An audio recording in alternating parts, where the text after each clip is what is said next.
as we initiate chaos. Theory guarantees that we'll play like lightning shots, sounding like thunder. For every time in the face that it hits us, we're faster.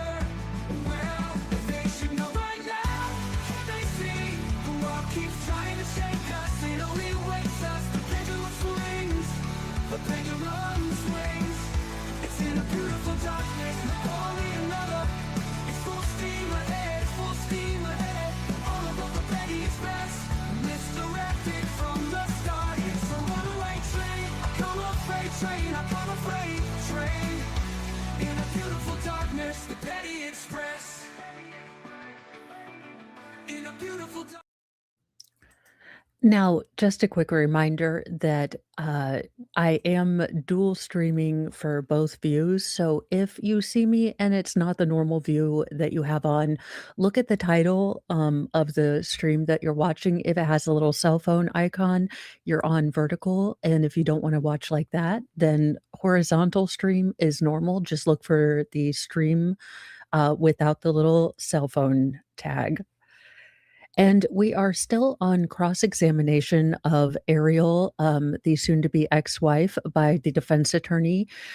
We are getting to the fact that Ariel did not turn down a trip to South Africa with the alleged emotional affair partner, and that she was actually had the audacity to switch her hotel plans to the same hotel in South Africa that this gentleman was going to be staying at too.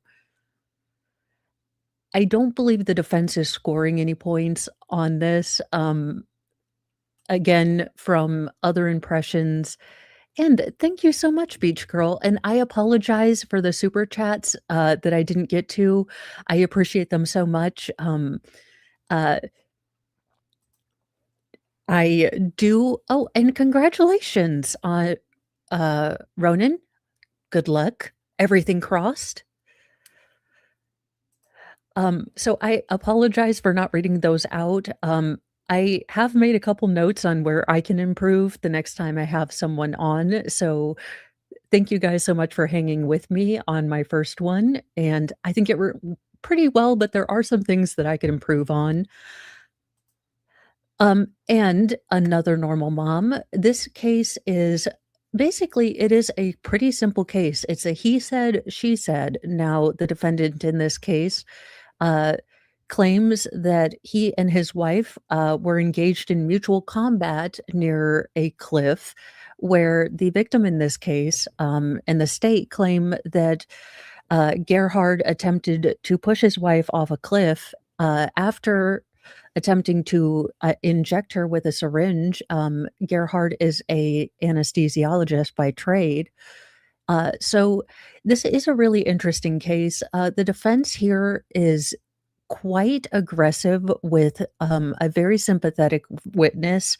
Again, Ariel Koenig is the victim. Again, there's not really an argument about the fact that he hit her with a rock. The defense's argument is that it was mutual combat and that Ariel had tried to throw Gehrig off the side of the cliff first. Now, the state is saying that no, Gerhard attacked Ariel. So this is Ariel. Well, I didn't say it made sense, J.K.D. Buck. He used a rock as a self-defense weapon against a smaller person who's a woman. Make that make sense? Yeah, it doesn't. And the defense attorney is being an incredible douchebag. Now, a little bit of background. Ariel does admit to, and Gerhard found out that Ariel was engaging in an emotional affair. They both agreed that, you know, definitionally it was a breach of trust and that she, you know, had crossed the line and broken Gerhard's trust. The defense attorney has basically spent 2 hours getting Ariel to admit that she had an emotional affair. It's not been a good cross-examination. Mr. Miller was going to be at, correct? Correct, sir. And in fact, on that trip, you had changed your hotel to be in the same hotel as Mr. Miller, correct? And several other Terrapel employees, yes, sir.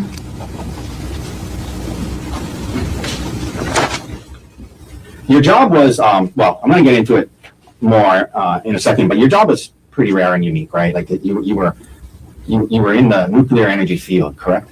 I still am, yes, sir. Yeah, but at the time, right, when he was talking to you about quitting and leaving it, right? Yes. You talked about his need for intimacy, both emotional and physical. He indicated that he wanted to have sex. That's another thing that's incredibly off-putting about the defense in this case, because there is a story you could tell where this emotional affair and her unwillingness to work on the marriage caused him to to have a fit of passion. You can make that argument, but to actually state in your defense that not only is it the victim's fault because she was unfaithful, but she was unwilling to sleep with him because of the marital problems, it it's really an ick tactic. I don't know how they thought that this was going to come across as anything good. I do understand that a lot of men's, love language does involve physical touch. It's a way they feel seen in a relationship and experience love. Most men, physical touch is part of the way they, receive love.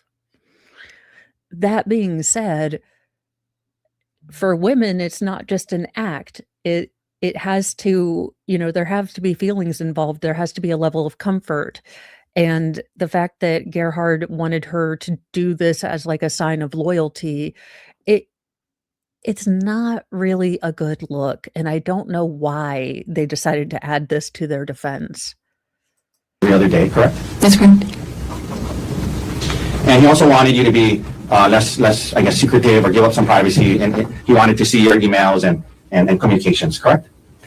He looked through my phone almost every day. Yes, sir.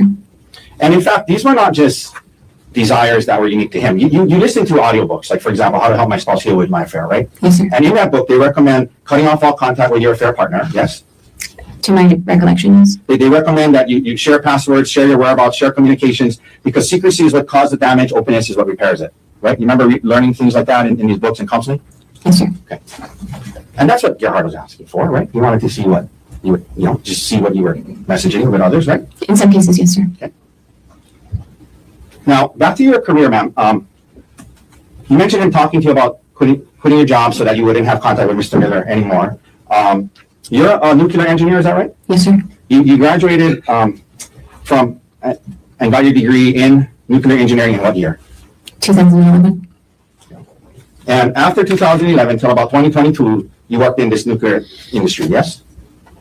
I've been in the nuclear industry my entire career, yes. I understand that. And Where are we going with this, Cletus? I'm going to need you to Carmen Sandiego the way to a daggone point.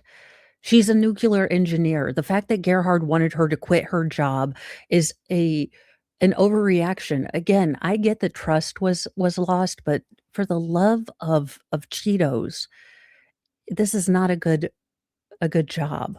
I'm just saying, specifically, for 11 years, from 2011 to 2022, you were in the nuclear industry, yes? Yes, I don't understand the 2022 distinction. I apologize. Well, I'm going to get to that. Didn't you quit your job in 2022? I left Westinghouse in 2022, yes, sir. Yeah. So that's the distinction I'm getting at. Sure, thank you for clarifying. So in 2011, you enter into this industry and you start working. And I'm not saying that there isn't ever a need to be, assertive or aggressive or sometimes, downright tenacious with a witness, but this woman is not match energies. He is so aggressive when she is just asking for clarification. It's, for the love of Cheetos, he's just so irritating. At a company called Westinghouse, correct? That's correct, sir. And you were into, is it called core design? Yes, sir. And what is core design? Core design is figuring out how to load nuclear fuel assemblies into the reactor core in a way that meets the safety requirements and optimizes fuel efficiency. Okay. And again, I'm not too sure what you said, but basically it's dealing with nuclear fuel, right? Yes, sir. All right. And you were helping to do that at Westinghouse, correct? That was one of the jobs I had at Westinghouse in that time. Yeah. And you were trying to move up the corporate ladder, right? You're trying to advance in the industry, yes? Yes, in general. Yeah. And like, so for example, in 2018, you entered a MBA executive program to try and get your MBA because you thought that might help you move up in this field, correct? It wasn't an executive MBA program. I was doing a part-time MBA after work. I'm only making that distinction because they're two different programs. Okay, I thought that's what an executive MBA program is where you still work and do it at night, but maybe They're separate ones. There are separate things that's more focused and faster. Understood. So it's more accurate to say you entered an MBA program that allowed you to work during the day and go to school at night. That's correct, sir. And the purpose was to try and get your degree advanced in the field, yes? It was to develop in the role I was in. I was doing more business facing position at the time, and I just thought the MBA would help me develop those skills a little bit more. Okay. And then after doing that, in 2022, you quit, right? I mean, I'm sorry, what's the wording you like to use? You left your job at Westinghouse. I quit Westinghouse. That's In okay. 2022, and part of that was, it was, you didn't feel it was the right fit, you're trying to move up, there wasn't opportunities, you thought it'd be best to just leave and focus on your kids, correct? No, sir, I wouldn't characterize it that way. Okay. But you end up leaving Westinghouse, yes? I did leave Westinghouse, but for different reasons. And when you left Westinghouse, there was it around shortly thereafter? Well, when you left Westinghouse, you didn't have another job lined up, correct? I was in the late stages of another job that fell through, yes. Okay, and then that job fell through, right? Correct, yes. And so when you left Westinghouse, it was after that this conversation, because at this time you guys were living in Pittsburgh, yes? That's correct, sir. And it was after that you guys decided maybe it'd be best to move, yes? Yes, sir. And you guys even looked at moving to Australia, correct? That's correct, sir. And you knew that moving to Australia would make it hard for you to continue on in this nuclear energy field, yes? I don't think the potential move to Australia was driving career decisions necessarily, but that would have been a complicating factor for sure. Yeah, moving to Australia would have been a complicating factor, and you guys were considering it, right? That's right. But they do have like uranium trading and things. And then you guys end up settling on Maui, correct? That's correct. Or on Hawaii at the time, yeah. Hawaii and then Maui, yes? Correct, sir. And part of that, well, the timing of that, you mentioned your stepson Emil, that's Gerhard's son, yes? He's my stepson, Gerhard's son from a previous marriage, yes. Yeah, your stepson, his biological son, yes? That's correct, sir. And the timing of that, the reason you guys could move sooner than you planned is because Emil was willing to move to Hawaii with his dad and you, correct? Just to clarify, our original plan was to stay in Pittsburgh until Mel graduated high school. Right. And then he said he would be willing to move depending on where we went, and so we were able to move to Hawaii sooner. I just want to make sure we're saying the same thing. Yeah, we are. So in other words, Emil wanted to come with his dad and you, right? Yes, he wanted to come with us. So Let's see. A teenager wanting to move from Pittsburgh to Hawaii. Yeah, I'm sure fatherly love was the only thing that, took care of that one. I'm sure the overriding idea was fatherly love and paternal, closeness, not I'm moving from Pittsburgh to Hawaii. now, at some point, you get moved to Maui, and then this opportunity with Terra Power comes up, correct? No, sir, I was employed by Terra Power when I lived in Pittsburgh. Okay. But after you quit the Westinghouse job, right? Yes, I quit Westinghouse, and I was hired by a contract agency called System One, and we're on contract to Terra Power starting that September. Okay. But when you moved to Maui, you're a contractor for Terra Power. You're not an actual employee of Terra Power, correct? That's correct. And that was in part because you weren't going to live in Seattle. You were going to live in Maui, yes? In part, Terra Power has a distributed workforce, and so depending on the location, they would either be contract employees or they would be full-time employees, is the word you mean for working for Terra Power directly. And you were contract because you were going to live in Maui. I was contract because I went to Pittsburgh at the time, and then they kept me on contract when I moved to Maui. Let me rephrase. You were on contract because you didn't live in Seattle, right? Yes. Okay. But Terra Power was designing new age nuclear power plants that use a new type of fuel, correct? I don't know why, but the older Asian attorney is setting me off. He's like, dishonor on you, dishonor on your family. But Terra Power was designing new age nuclear power plants that use a new type of fuel, correct? That's correct, sir. And your role there or your job there was a project manager, is that right? That's correct. So now you are in a management position within this industry, yes? Project management. Yeah, in the nuclear energy industry, yes? Yes, sir. Yes, that's what project. And you had worked hard through 11 years to get to this point, and you thought it was a good opportunity, right? Yes, sir.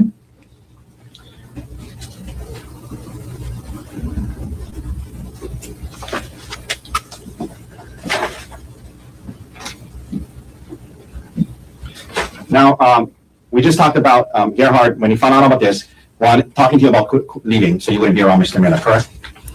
That came up, I recall one time that came up. That didn't seem like a key point of the discussion to me.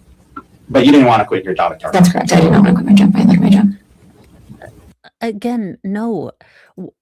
I get that the It's such a big ask. It's such a big ask of someone.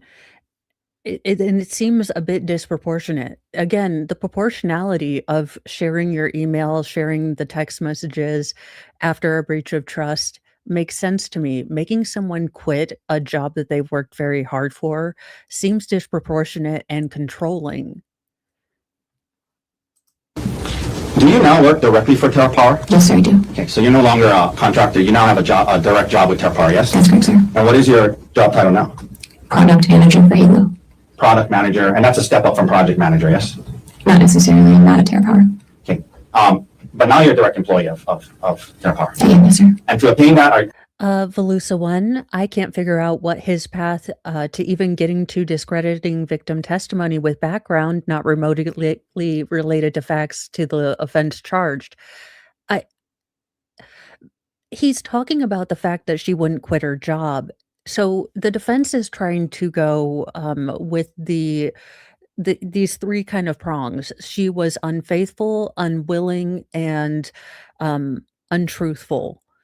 And basically, the unfaithful, she was having that, but she was also unwilling to sleep with Gerhard and quit her job or do some of the sacrifices that Gerhard thought that she should to maintain their relationship. So it very much feels like, again, a defense that Sarah Boone would have used. This doesn't feel like a very solid strategy that an objective lawyer who wanted to win this case would use. have you committed to move to Seattle at some point? No, sir. Okay. But did they change their setup where now you cannot be there and be a full-time employee? They did, and they have several arrangements with different personnel for that. Okay. So you didn't want to quit your job. You're still at TerraPower to this day, now as product manager, yes? Correct, sir. Okay. And you still travel for work and go to Seattle at times, yes? Yes, sir.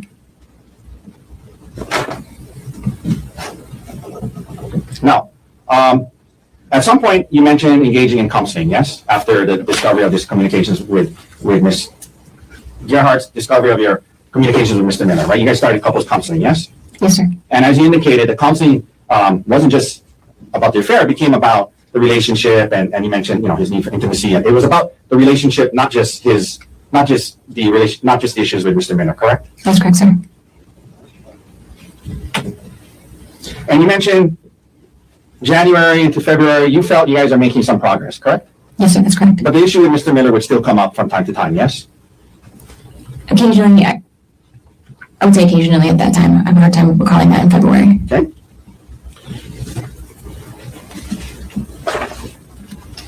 And you know, this issue of the discovery of these things prior to December, generally you describe your marriage as a good marriage, right? Yes, sir. So now we're heading into March and going through counseling, trying to work through it. And your birthday's coming up, yes? Yes, sir. And ma'am, the concept of going on a staycation to Oahu for your birthday, it was actually your idea, yes? No, I didn't want to travel. I was saying I wanted to stay with the kids, but I did say Oahu would be fun sometime. And he was like, well, let's go to Oahu. Okay, so you remember being interviewed You dastardly woman, you wanted to go to Oahu, you done it to yourself. Where is he going with this? by the detective in this case after the incident. Yes, sir. You remember being asked by the detective, who planned this trip? And you remember your response was, he planned the trip. He was kind of asking what I wanted to do for my birthday. And I said, like, sometime I want to go to Oahu. It doesn't need to be now. You remember saying that to the detective? That sounds accurate. Yes, sir. So at least that's what my question was. The concept of going to Oahu was something that you brought up, right? And you said, it doesn't need to be now, but I've always wanted to go there on a staycation. It doesn't need to be now. And he said, oh, let's go, right? Sure, yes. It's not like out of the blue, he said, hey, we're going on this trip. It's going to be on Oahu. This is what's happening. You raised the concept, yes? The title is Demon Doctor ? Because Gerhard, the defendant on trial, is an anesthesiologist. It seems like he has the personality to work with people who are unconscious. So yeah, so it's her fault because she had the idea.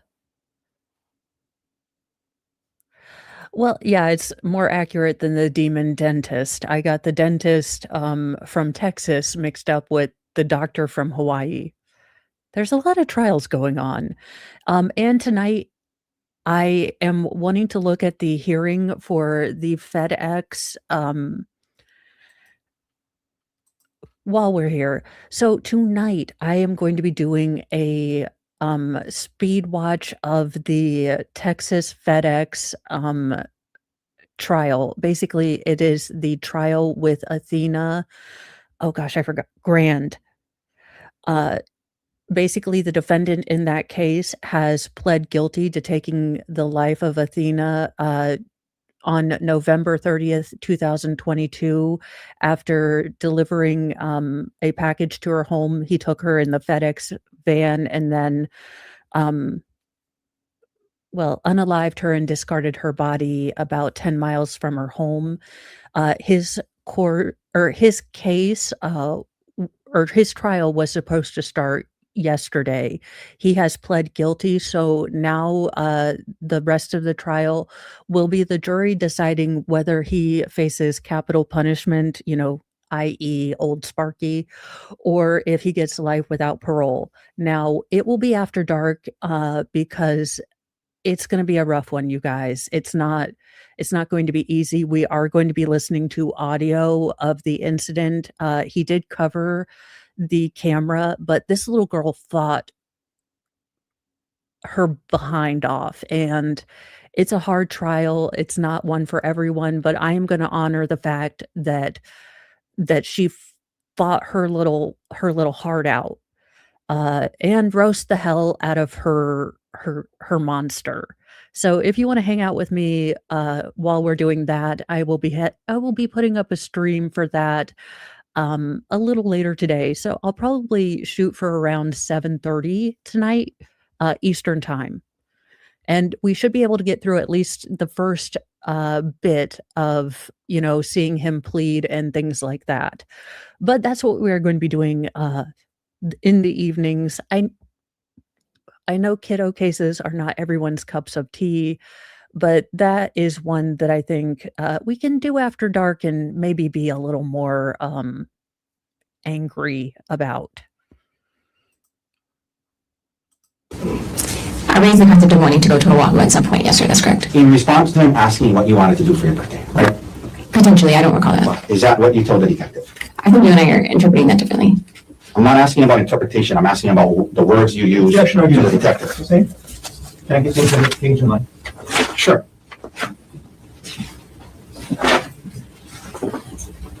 This is exhibit 107, page 5, lines 13 through 15, D107. Ma'am, when the detective asked you who planned this trip, your response was he planned the trip. He was kind of asking what I wanted to do for my birthday, and I said, sometime I want to go to Oahu, but it doesn't need to be now. That's just the words you said to the Yes, detective. you and I agree on that, yes. Okay. Thank you. Sure. It's a pedantic again, there there are some points in law where you need to be incredibly persnickety, where and or can change an entire meaning of a contract. But this lawyer is purposely misconstruing everything she's saying to make her look dishonest, and she's conceding every point. The It's not a good look. It is incredibly disingenuous, and he looks like a jerk.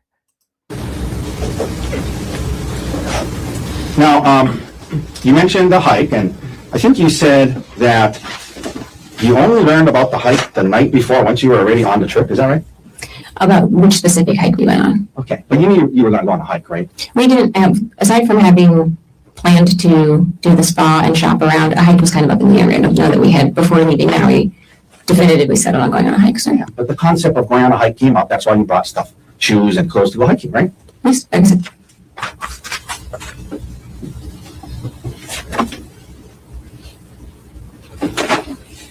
And in fact, hiking, it was not unusual for you guys to go on hikes. That's something you guys did from time to time, yes? yes, sir.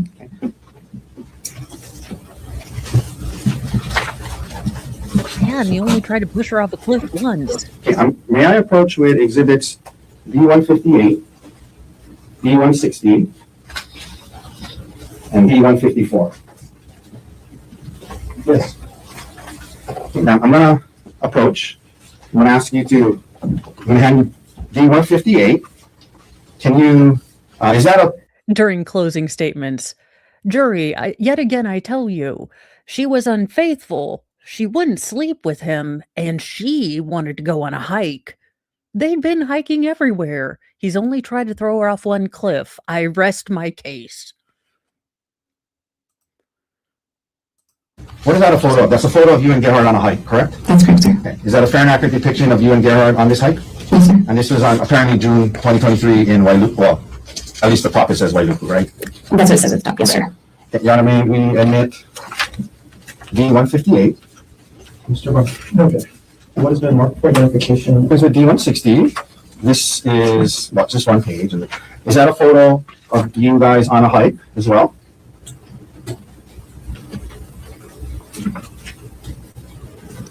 Yes, sir, it is. May we admit D, If they've been to Cabela's, what in the hell? If the woman stepped into a Bass Pro Shop to get a pair of hiking shoes, she brought it on herself? What the hell is going on here? Well, Squid, I mean, they've been hiking before, and she's always managed to be alive. Really, the only common factor here is she's asking for things. Did the defense thought about this? He sat down and thought, this is going to go great. 160. Mr. Barr. There's a date for that, right? The date says, at least on the top, it says September 11, 2023, yes? Yes, it does. No, Judge. And then lastly, Then what has been marked for identification as exhibit D160 is received as evidence? and then lastly, thank you, Your Honor. Lastly, this is D154. Is that a fair and accurate depiction of a photo of you on a hike as well? Yes, sir, it is. All right, okay. Thank you. May we admit D154, please? Mr. Barr. No, Judge. What has been marked for identification as exhibit D154 is also received as evidence? So again, before we publish this, it wasn't unusual for you guys to go on hikes. That's something you guys did together, right? That's correct, yes. No, another normal mom, I'm sure this has been asked, I apologize, but why would a doctor carry a needle and juice on a hike? That is an interesting question. And of all the state's case, that is the one part that doesn't fit for me. And I get that crimes aren't logical, but of all the things and kind of the personality traits and the tight control that Gerhard has shown in other areas of his life, it doesn't seem logical that he wouldn't have pre-filled the syringes. I can completely, buy that he would have gotten some maybe medication from, the hospital anesthesiology, maybe a paralytic or a relaxant. But what doesn't make sense to me is him not having those syringes loaded. So that's the part of the story that really doesn't make sense to me, and that's the hardest part of the state's case for me to buy, simply because the state's already admitted in their opening statement that there is, or they didn't find any evidence of the vials or the syringes. Now, they do make the good point that Gerhard was left on the mountain to dispose of those for 5 hours. I don't believe anyone was diabetic. And she didn't really get a good look at the vial, so she wasn't sure what exactly was in there.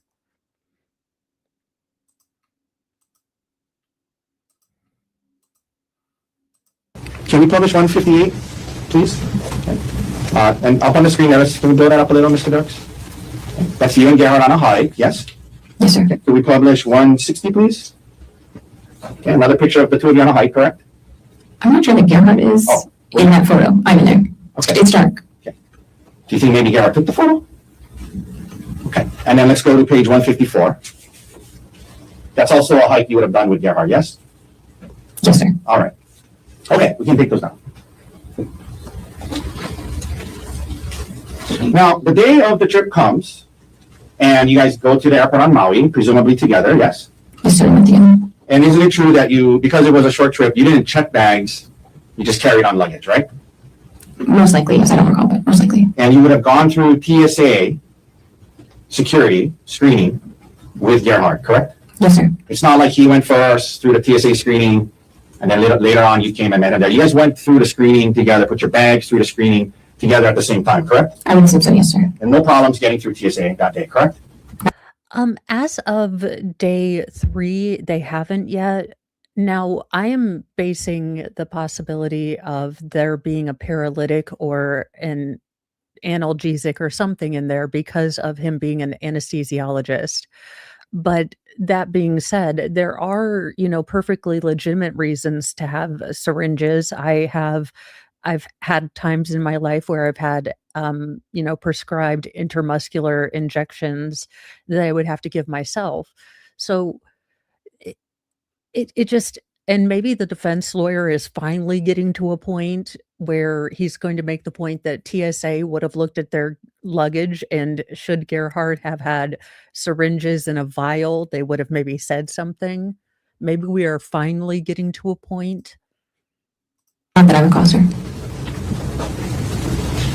You get to Oahu, and the first day and night, as you indicated, you guys are having a fine time, right? Yes, sir. Go to the spa, go to dinner, and everything seems fine, right? Yes, sir. The next day is your birthday, right? That's correct, sir. And you wake up, and the prosecutor admitted a letter that Gerhard gave you. I want to read it now since it wasn't read earlier, okay? Objection to argument well. 16. We'll let the jury see it now, okay? So the birthday card, in addition to that, he gave you a gift, right? Yes, sir. And it was a nice necklace, yes? Yes, sir. He gave me a necklace. Okay. So with the card, that morning of your birthday, he gives you this nice birthday card, and he gives you a nice gift before you guys head out on the hike, correct? Yes, sir. This is so incredibly gross. This is, I cannot tell you how much this grates against every part of me as a woman. And it's the allusion to, he's a good provider. He gave you stuff. Okay, what did you say to him that made you, get a black eye? Again, well, did you burn the dinner? What did you do to set him off? It's this attitude of, he's doing the best he can. Can't you just be there is something so incredibly off-putting, and if there are any women on the jury, I cannot tell you how incredibly off-putting this entire cross has been, but especially this particular part right here.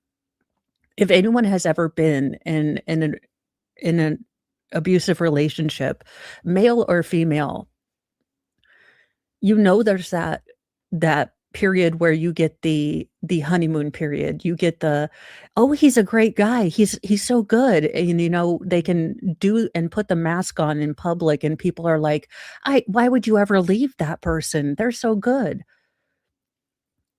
It rubs me. It is like nails on a chalkboard. And the defense has just now made their defendant guilty, if there are any women on the jury. And 1 second, Your Honor, if we could, it's a similar. We have it as P127, but I think this is the one you need. Do you have a conflict with this thing? I can't believe it. No. This is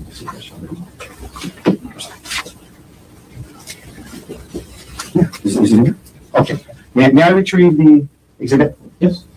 With the card, I don't know what number it is, sorry. Oh, thank you. Okay, thanks. Okay.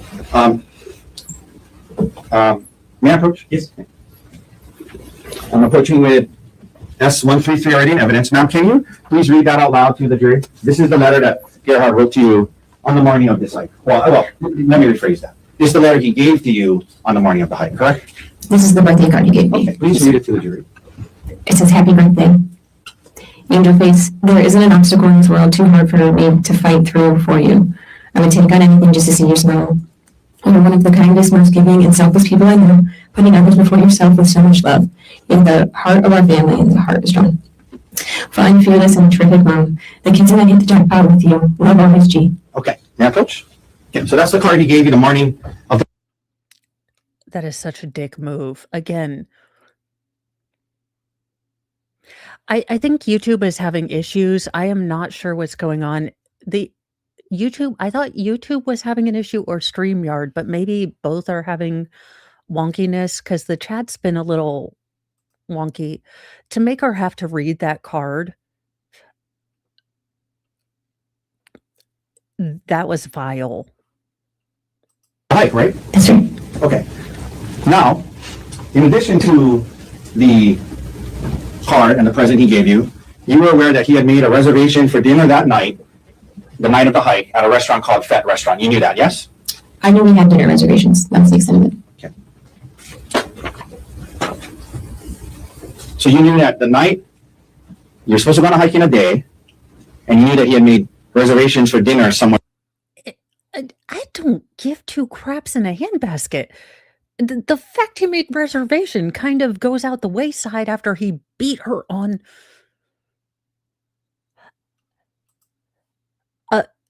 So I have both vertical and horizontal. So if the little stream or the title has the cell phone icon, then you're on the cell phone. If you want to watch it on the regular horizontal, just look for the title that doesn't have the little cell phone emoji in it. Yeah. If he got a reservation, you must That night, correct? Yes, sir. But you didn't know it was at Fett? Correct. Okay.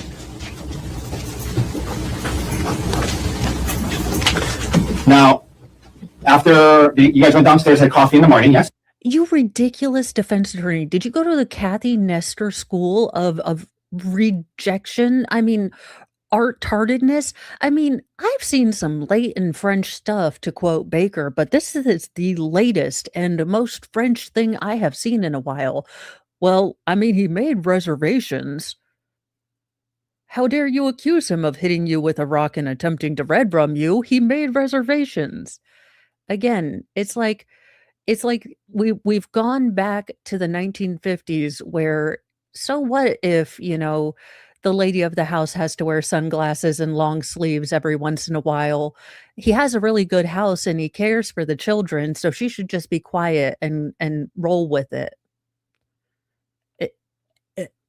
As a woman who came from a long, strong line of women who said, screw that shit. And that goes for dudes that have to wear sunglasses and long sleeves too. No one gets their hands laid out on. We had coffee and breakfast in the morning. And then you head to the hike, correct? We went and got a coffee on the way out to a different place. Okay, and then you had drive to the hike in your rental car, correct? That's correct, sir. Now, this topic of life insurance came up, and the prosecutor showed you one email, but during this time period, you mentioned Gerhard was the one that kind of managed the insurance, finances, taxes, things like that, correct? Government managed our finances, that's correct. Pretty anal guy, yeah, in terms of managing that stuff, right? Kept records, had documents about retirement, and that's just how he was, right, during your marriage, yes? He was a good record keeper, yes. Yeah. And so, leading up to March, he, as part of you guys working through this issue, right, it's part of we're going to be together. There was a discussion about, increasing life insurance for both of you in case something happened, to make sure that the kids were okay and the house could be paid and things like that, right? That's correct, yes. And in fact, he suggested that he would increase his life insurance to over $1 million, 1.5 million, correct? I don't remember the amount of his, but the rationale is correct. We looked at how much money we would need to keep our kids in our home, and based on our pay disparity, he would need a higher life insurance policy than I would need. Yeah, and so you remember telling the detective that yours was closer to 100 and his was closer to $1 million? Yes. Okay. So the effort to do this, he made it a point to make his way more than yours, correct? Okay, based on that rationale, yes. Yes, because he makes more. That's typically how it goes. Life insurance is to, take over for the lost income if someone should die. Also, I wouldn't be bringing up life insurance. Like, look, he had more life insurance. Uno reverse. In fact, she was trying to kill him.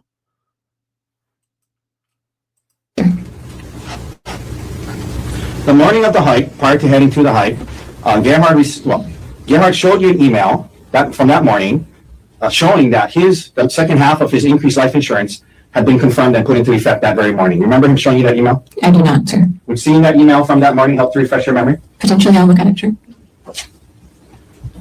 May I approach? I'm not going to minute. D116, Your Honor. I'm going to show you this email. And I'm going to ask you if you recall seeing that the morning of the hike. And when you're done reading it, hand it back to me, and read it to yourself and then hand it back to me. Do you want me to read the email? No, Oh, okay. I want you to read it to yourself, and then I'm going to ask you a question when you're done. I also don't like, and maybe it's just a personality thing, but when he stands to the side and he doesn't even can't to talk to her, the fact that he asks her questions without looking at her, I find incredibly dismissive. And again, your entire attitude has been that of an asshole and a dismissive jerk. So while there could be an incredibly, benign reason for you standing that way, it is going to appear that you are a standoff jerk who is, again, berating a woman who had, I think, did she say 37 stitches in her head? I'm sorry. It's a bad look. So do you recall Gerhard showing you this email about increased life insurance on the morning of the hike? I'm sorry, I don't recall that. Okay. You arrive at the Poly Lookout parking lot at mid-morning, maybe around 10 a.m., yes? Yes, a little north here. And when you got there, it was a busy parking lot. There was the Poly Lookout there. There were a lot of cars, tour buses, and people in the parking lot, yes? It wasn't that busy when we first got there. There were definitely other people there. Now, like tour buses? I don't remember tour buses when we got there, but I can't say for sure, sir. But there was a lot of people there, right? Yes. Yep.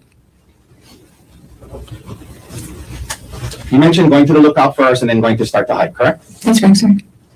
Not too far into the hike, Gerhard leaves you on the trail and he heads up further on the trail on his own, correct? That's correct, sir.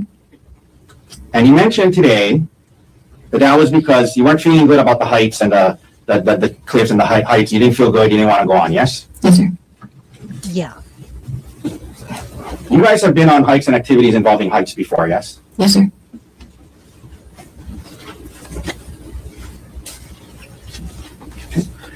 Your Honor, I'm showing defense counsel D147, 149, and 156. Oh my God, they are legitimately he's making the argument that she's been near heights before and he hasn't pushed her off, therefore he's innocent. I thought that was a joke. I was making that as like a stupid joke thing I would do, as a non-lawful law lawyer. He is legitimately making the argument that, hey, they've been on high places and he's never pushed her off before.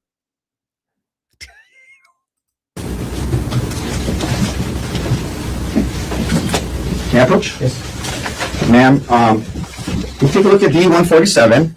That's a photo of you and a friend going ziplining, correct? That's correct. Is that Gianna? Yes, it is, sir. Is that a fair and accurate depiction of you and your best friend Gianna? Yes, it is. Your Honor, move to admit D147. Sorry. Mr. Warner. Your Honor, she can't handle it. She's ziplined. Therefore, she is a lying whore.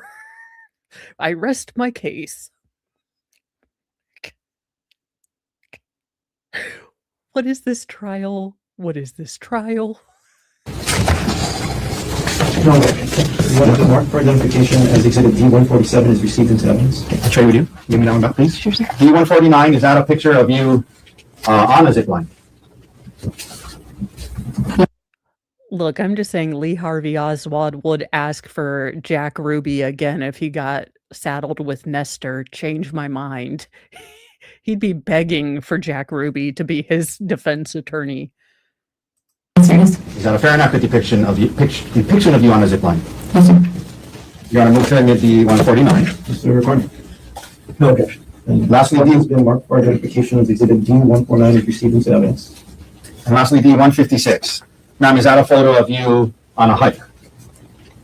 Yes, sir. It is. Move to admit D156. Mr. Recorder. No objection. What has been marked for identification as D156 is received into evidence. Let's start, please, with publishing D147. We were just talking about that day not feeling good about the heights and whatnot. This is a picture of you and Gianna going ziplining, yes? Yes, sir. This is before this incident, correct? Yes, sir. Hey, And let's go to, look what she has on. There's all these safety things and there's these harnesses. And when she was near the cliff with her husband, there weren't. I think I've deduced the reason she's not afraid of heights in this situation. D149, please. That's a picture of you on the zip line, yes? Yes, sir. Okay. Let's go to 156. That's a picture of you on a hike from 2023, correct? Yes, yes, sir. So you were willing to stand there and take a picture that day, correct? Yes, it was. All right, you take that down.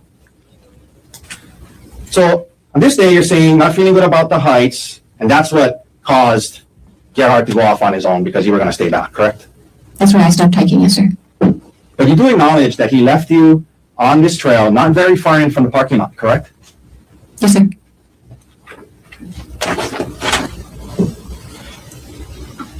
Now, you say today to this jury that you told him, I'm just going to wait here for you, right? That's correct, sir. And you're on the road today, right? Yes, sir. I am. Isn't it true when the detective interviewed you about this situation, when he gets back to you, he says to you, oh, you're still here. Remember telling that to the detective? Not specifically, but that sounds accurate. Okay, well, we're seeing the transcript of what you told the detective. Help to refresh your memory. Sure. I don't disagree that that happened. So I don't know that I need to look at it, but I will if you'd like me to. Well, it depends. So, Sure, let's look at it. Okay, well, let's just, to be fair, and give you a chance to look at it, okay? Thank you. And this is D107, Your Honor, and Mr. Garner. Page 7, lines 1 through 4.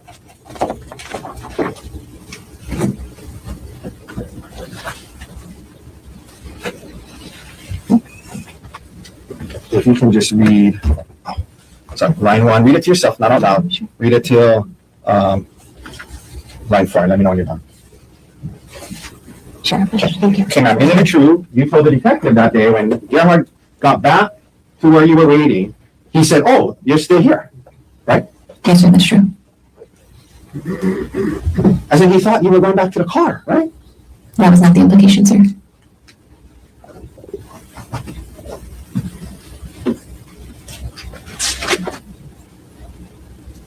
But to be clear, the area that you guys stopped was not very far in from the hike, not very far into the hike, not very far in from the busy parking lot, correct?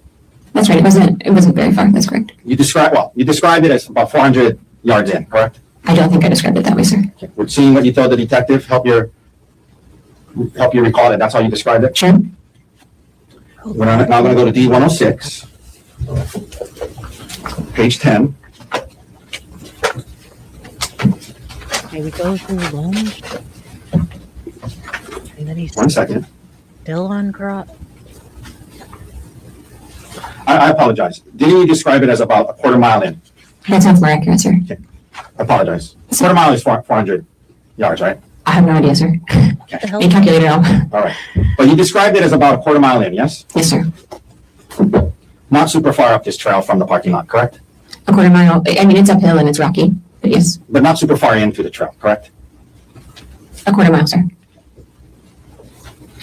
I'm confused. If he had waited until they got further into the trail before he tried to yoink her off the cliff I don't understand where I don't understand why the depth to which they traverse the trail has anything to do with anything. Your guess is as good as mine, WI, because I don't know. So now he comes back, and you say he wants to, at some point, take a selfie, correct? That's right, sir. And you want to take a selfie where he wants you to take a selfie, correct? I didn't want to get too close to the edge of the cliff, sir. Yeah. And you indicate that at some point, in the process of that, he says, get back over here, I'm sick of this shit, and he tries to throw you off the cliff in response to that, yes? That was after the selfie, but shortly thereafter, yes. Okay.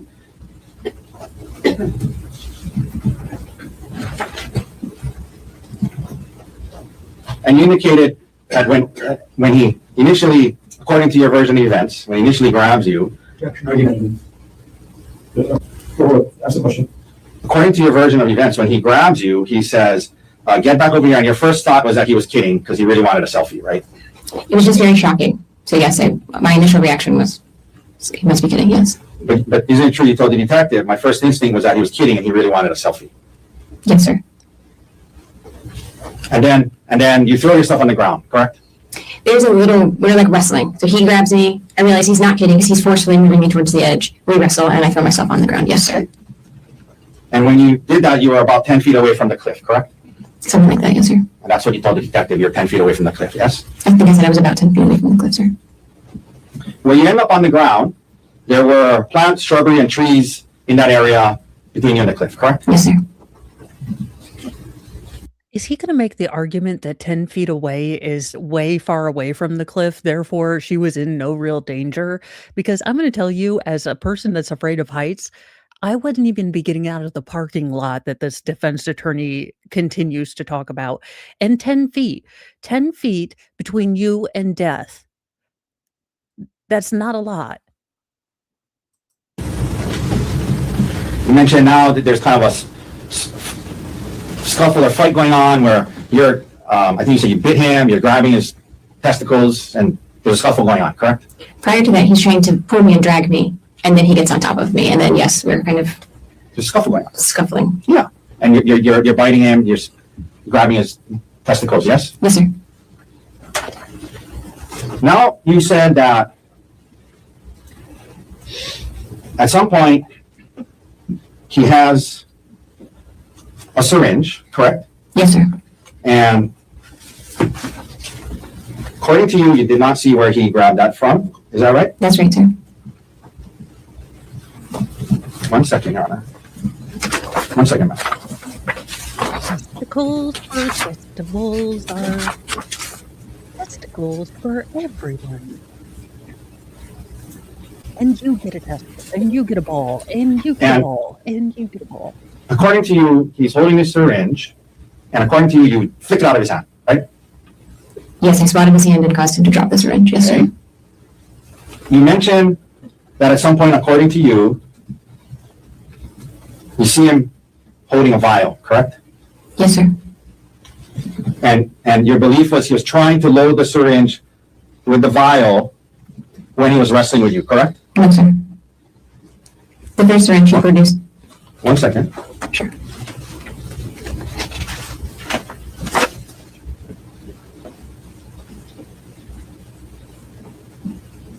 You told her to hold on. That should indicate that you're ready to go, So dum-dum. you knocked the first syringe, he's getting the second syringe, but you think the vial is because he wants to load the syringe, right? That's right, sir. According to you, this is happening while he's on top of you. According to you, there's a kind of a scuffle going on, and he's holding a vial with one hand, reaching for another, into his bag with his other hand, and he's also covering your mouth at some point, right? Yes, sir. If I can explain, he has the vial in his right hand in a closed fist, and so he's using that arm and hand to kind of hold me down. And then when I'm trying to talk to him too, and when I start screaming, he gives up his search for the syringe with his left hand and will hold his hand over my mouth while I scream and then resume looking at his bag. So holding the syringe with one hand. No, sir. It's a vial in his hand. I'm sorry, holding the vial with one hand, holding you down with that same hand, according to you, reaching for another thing, then covering your mouth. That's what's going on, according to you, yes? When he's sitting on top of me, so his weight is on me too, sir. Yeah. Yeah, that makes perfect sense. Again, if you have a weight on your hip flexors, it's going to be very hard for most women who don't train, do hip thrusts, to have enough energy to lift themselves up, especially when she's fighting with other things. And yes, it's quite possible to multitask. If you've ever dressed a toddler, if you've ever tried to get overalls on a baby, you know that you can be multitasking. If you've ever had to change a baby butt, you know you can multitask. You can hold the little, diaper over the boy bits and get the wipe and, this man is, y'all, Hagatha, we are going to go to cross because I cannot with this man. Please. We are at least going to the lunch break because I just can't. All jurors are back in the courtroom. Ms. Ariel Koenig is on the stand. Ms. Koenig, you're still under oath. Ladies and gentlemen, thank you very much for your patience. Mr. Otake, whenever you're ready, you may resume your cross-examination. Thank you. Good afternoon, Ms. Koenig. I know it's been a long morning. I only have two quick follow-ups that I forgot to ask you about earlier. You mentioned when I was asking you about the fact that you were using WhatsApp to communicate with Mr. Miller instead of your phone or email. Text messages on your phone or email. I think you indicated, or you would use WhatsApp to talk to other people at work from time to time too, correct? Yes, sir. But isn't it true that TerraPower, which is a nuclear engineering, it's a nuclear energy company, correct? Yes, sir. The sanctioned software for company communications was Microsoft Teams, correct? They provide Microsoft Teams for us, yes. Right, and that's how they wanted you to message each other because it's a secure communication network, right? Not exclusively. We're instructed to use encrypted messaging when we talk about work. You were instructed to use encrypted messaging, right? Yes, sir. We try message counts, and so does. Yeah, so does Snapchat and WhatsApp. They're encrypted. Alice G, not much. I did skip through the last 30 minutes of mediocrity of the defense cross simply because I could not see him miss all the points and be condescending anymore. It was grating on my soul. He pointed out that Ariel said Oahu, so that was totally her fault. She wouldn't sleep with Gerhard, so that was totally her fault too. And he managed to point out that they had been on hikes near heights before and she'd never been pushed off. It was a terrible cross-examination and he's continuing it after lunch, but he says he only has 2 questions, so here's hoping. What's up?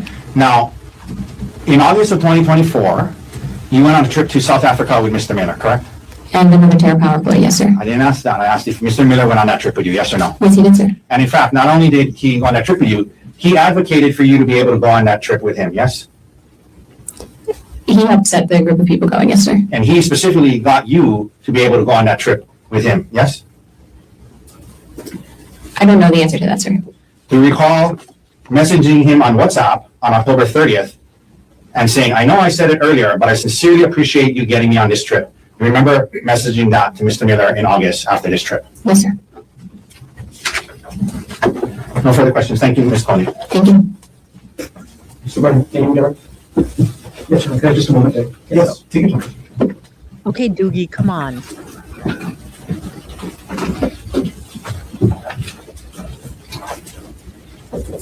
At this point, if I were the state, I would say, I sincerely apologize that you had to answer any questions where it seemed like the defense counsel was giving any excuse for this man to lay hands on you because he bought you a necklace, gave you a card, or, got more life insurance.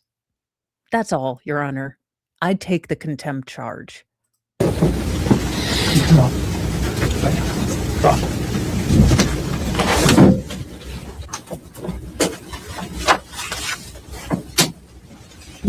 Come on, Doogie, you can do this.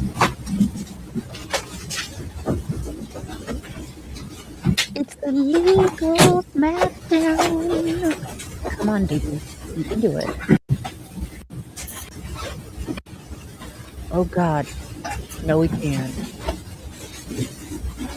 Also, note to defense, if your defendant looks like an unfriendlier pint-sized, fun-sized version of Ted Kaczynski, you might tell his ridiculous behind to not dead stare his wife, who he's alleged to have plotted to throw off a damn cliff. You might not want to death stare your wife, the victim in this case. Just throwing that out there.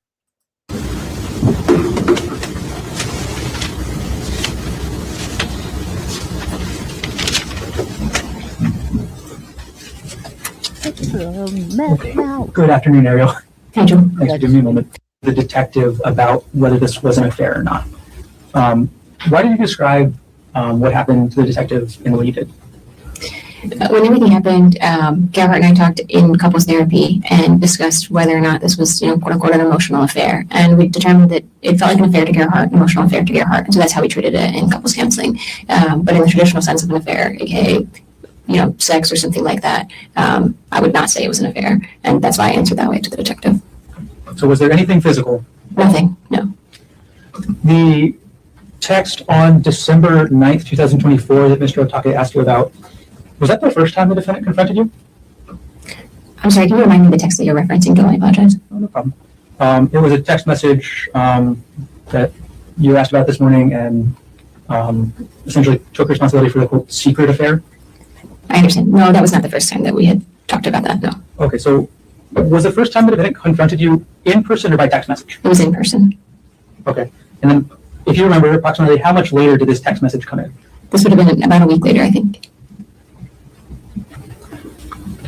Moving on a little bit, you were asked about a VPN service. Can you explain, one, what a VPN is, if you know?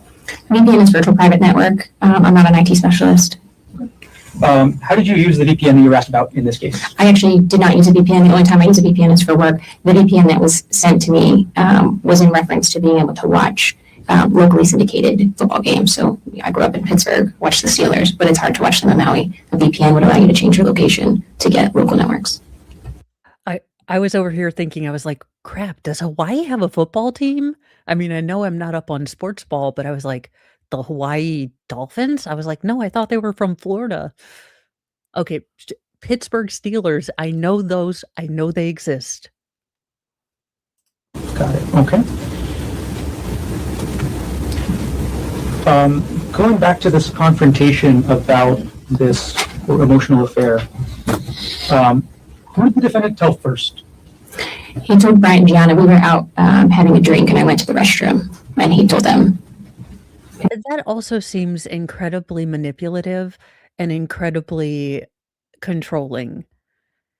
Again, to not address this in private, and here's the thing. I have been cheated on before. I'm sure everyone's been cheated on to some extent, whether it was an emotional affair or, your kiddos might have extra siblings out there they don't know about. Whatever level that you've been cheated on, it sucks. It just does. But to not address it with your partner and then to, go around and start talking to your friends, that is such a ick move. Basically said Aries having an affair. How did you feel about that? I just felt, like I said, unfair because I would have liked to talk to Gerhard about it first. And you were asked something about giving up your privacy earlier this morning after the defendant confronted you about this affair. What did you mean by that? After this, Gerhard oftentimes would either have my phone or would go through my phone regularly, look through my messages, my email, things like that. That's where I was giving up privacy, just allowing him access to my digital communications. How long did that last for? I would say weeks. By the end of December, did you have your phone back? Yes, and honestly, it was just the beginning of December where I didn't have my phone most of the time. By the end of December, I had my phone. It would just be that he would go through it. And how long did the defendant keep going through your phone after this came out? I don't recall. I think maybe periodically still in January, potentially.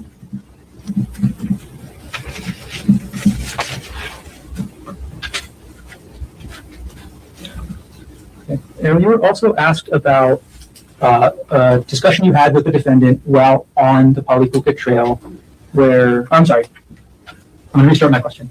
You asked about a discussion you had with the defendant about the planning of the trip to Oahu for your birthday. How did the defendant react when you said, we don't need to go to Oahu now? Well, he was just like, oh, well, we should go. It'll be fun. It'll be nice for it to just be the two of us. Just a couple more things to follow up on. You were asked this morning on cross-examination about, and you said something to the effect of wanting to keep the kids in the house. Could you explain that for us? Yes, just after everything happened, wanting to be able to provide the same life that they were having, right? They already went through a traumatic situation, so just making sure that they could continue to live in that home for as long as possible. That's what I was referencing. And this is hypothetical with regards to life insurance, right? I'm sorry, yes, this was the planning around life insurance, kind of the methodology that went into coming up with the life insurance amounts was making sure that should either of us not be earning money, we could still afford to keep the house that we have on Maui.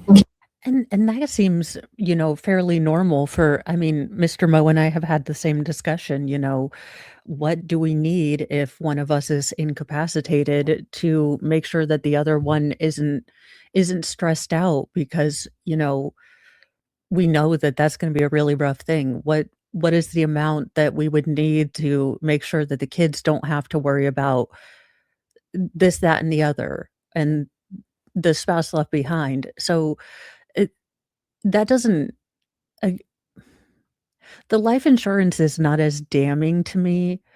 Uh, that being said, the defense really made it an issue because they're trying to say that Ariel had much more to gain by attacking him, which is odd, but there you go. Records there. How important was it to you to keep your children at that house on Maui? Objection irrelevant. Beyond the scope. Overruled. Very important. But, that was the basis for us really working on our marriage and, for a lot of the things, trying to keep the kids stable.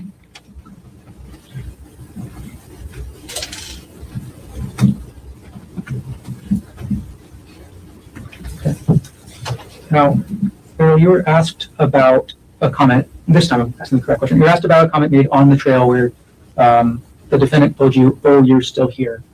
And what was the context of that? Oh, yeah. Whenever this is referencing when I decided not to continue on the hike and Gerhard went up and continued to hike a little bit, when he went up the hike, there was never an implication or discussion that I would go back to the car. It was that I was going to wait for him there on the hike. So him saying, "Oh, you're still here," was maybe thought I was going to maybe look around and explore a little bit from where I was. Minor false or speculation? It's what he was thinking. So it's what she's thinking he was thinking. Is that speculation? Maybe. Or I'll keep us going forward as well. Okay, you were asked on cross-examination about the number of times that the defendant struck you with a rock. Do you know the exact number? No, sir.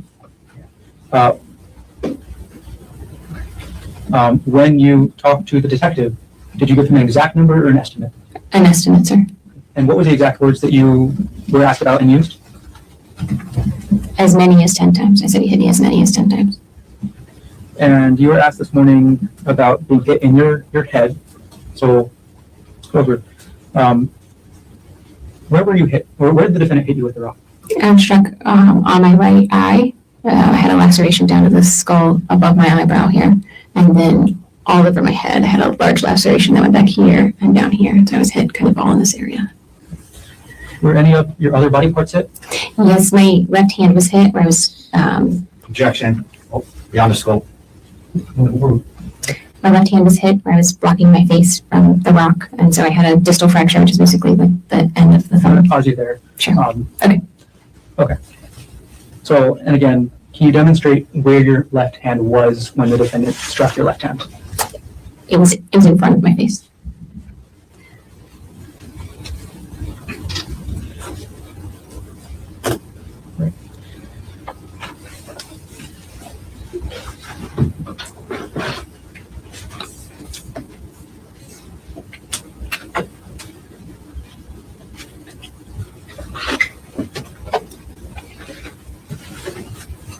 Okay, on approach, I'm going to show defense counsel what will be marked as state's exhibit number 88, previously provided. I'm going to ask to approach.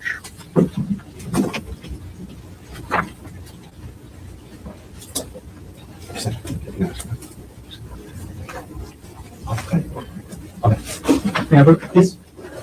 So what number is that? State 88.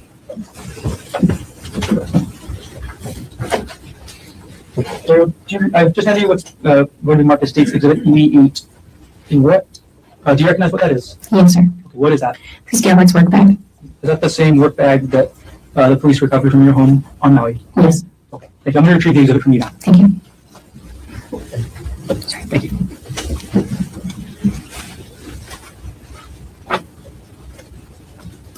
All right. My next section of questions has quite a few follow-ups. The bank accounts. Okay. You're asked about withdrawing money from a bank account. Approximately how much money did you withdraw? It's about $123,000, I believe. And why did you withdraw that money? Withdrew it so that I could continue to pay bills, to keep my kids in their house, as we talked about previously. And That was the other thing that, and we skipped through it because I was tired of listening to the defense attorney, but he did talk to her about the fact that she did withdraw money to keep the house going. and, after the attack while he was still in, or jail. So he tried to make that seem calculating. Again, the tonal aspects of this were just so incredibly off. It it is not my first inclination to fast forward through things, and usually I have argued with myself for longer than 45 minutes before I will take the executive decision to fast forward us through things, because I always wanna get it, the full picture of the trial. But the fact is that if the I bet the jury would have wanted to fast forward, and you cannot argue a case when people do not wanna listen to you, and they have turned. So the accusation was basically that she attacked him, uh, when he fought back. She trumped up, her injuries and basically did all of this, baited him into an argument, a physical altercation in public to move forward with a divorce on higher ground. So she would have all this, ammunition against Dr. Gerhard Koenig. That is what the defense is also throwing out there, that this was a calculated move by a mercenary woman who wanted to take him, for all he was worth. This was calculated. She picked a fight, in public, baited him until, hit him until he fought back and defended himself. That is what they're trying to sell, and it's a very incredible story to sell, so you have to be very, very have the facts on your side, and they are not. This is not Amber Heard. This is not Sarah Boone. This is not someone who comports herself with the Machiavellianness. And you would have to be very surgical because she is so sympathetic that if you knew that this was a facade, that you would have to, actually be very calculating on how you are gonna get such a mastermind, such a, Johan from the anime Monster, uh Alright, we're showing this. Corporate needs to find the difference between this picture. He is, oh my god. He knew what happened to Arnold's parents. I loved Hey Arnold. And for anyone who thinks that, kids' cartoons can't be, incredibly emotional and tell good stories, one of the most touching, animated shows I've ever seen is the Hey Arnold that dealt with the fall of Saigon. If you wanna see how to actually engage children in history and make it personal, make it come alive, and, not just the good history, but incredibly complex and heartbreaking, episodes in history, the Hey Arnold about the fall of Saigon and finding, the daughter in America is one of the absolute most heart-wrenching and beautiful episodes of television that I've seen, and for a children's show, a cartoon, to invite children who weren't even born during the time these things happened to live these stories out.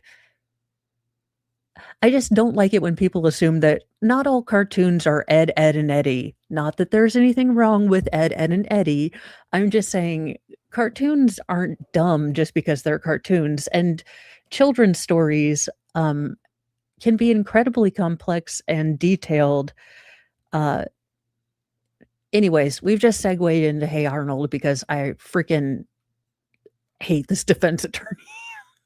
And how did you withdraw the money? Like the mechanics of how? As discussed before, I created a bank account online and moved the money. Did you log in through the defendant's account to do so? No, sir. Whose account did you log into to move that money? My account. And what type of account was it again? Joint or separate? The account I logged into was a joint account. I moved it to a separate account. And what did you spend the money on? Spent the money on a mortgage, Should I talk through like approximate values? Yeah, why don't you give us an estimate of where that money went? Sure. Okay. So if we just take like some of the big hitter items, my mortgage is $8,000 a month. My HOA is just over 300. $8,000 damn dollars a month? Okay, well, we are not living in Hawaii. I'll visit, but holy daggone. That house better clean itself. It better have like, holy good night nurse. $100 a month. I have a car payment that's just under $400 a month. I have a solar loan on the house that's about $800 a month. So that's $9,500 roughly. And then I pay about $4,000 a month in childcare for my youngest. So that's $13,500 a month. So in 10 months, that's $135,000. Okay. Now, you were asked about a loan that you paid back. Can you explain that? Y'all, oh, okay. My blood pressure gets high when I buy grand cinnamon rolls instead of Great Value. $13,500 just in expenses? And that's not even groceries? All right, well, this is the type of person that shops for groceries at Target. Now, Mo has never been one of those people, and there's nothing wrong with shopping for groceries at Target. I mean, if I win the lottery, I mean, I'm not going to tell anyone, but there will be signs. I am only shopping at Trader Joe's and Target for everything. That being said, that is a whole different lifestyle. Of course, she probably makes a gajillion dollars a month. She's a nuclear engineer, so she worked really hard to be able to, get a position that afforded that kind of earning. So again, no envy or anything. I'm just a little like, oh, she says those numbers like they're numbers that are normal. Yes, Governor and I had previously taken a loan from my parents, a personal loan, to pay back costs associated with a home construction project we did in Pittsburgh. And so it was kind of a long-standing loan from them. And at the time, I wasn't sure what was going to happen financially, and I wanted to make sure that their retirement wasn't going to be impacted by this. When you say at the time, right after the attack and everything. And did you settle any other debts? I did. I paid off Gerhardt's outstanding credit card balances, just so those wouldn't be overdue. Again, it was joint marital debt, so I tried to pay down joint marital debt. Okay. Do you remember how much of that joint marital credit card debt you paid off? I don't remember the values. I apologize. Okay. If you were to see your bank statements again, would you be able to remember? Yes. Okay. I'm going to approach with what's been marked as case 156.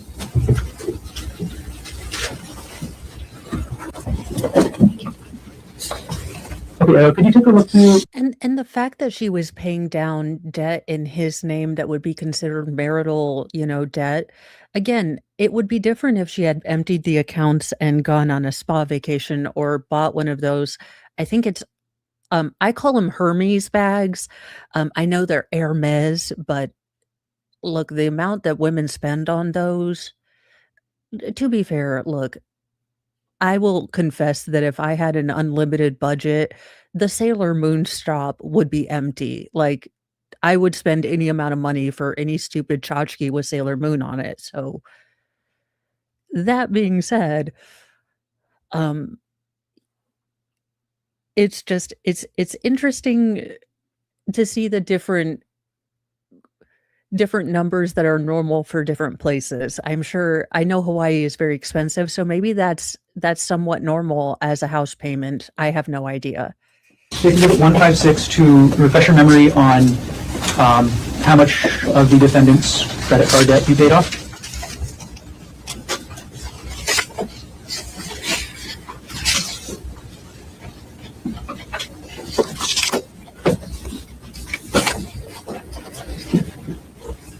And when you've reviewed, let me know.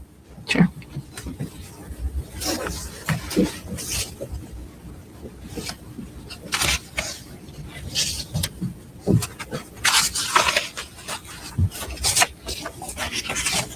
Did they not highlight it?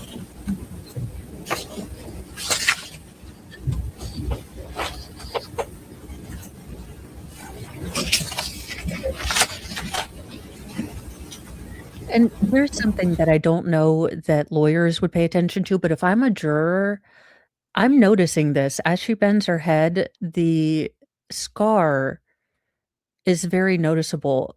Again, she's got a good hairstyle and it's not, but you can tell it is going to be a permanent, constant reminder. As much as the defense constantly is minimizing, there is a, a pronounced scar. You can see it. It's one of those silent things that I think would be, I know is very poignant to me and something that would be touching to me.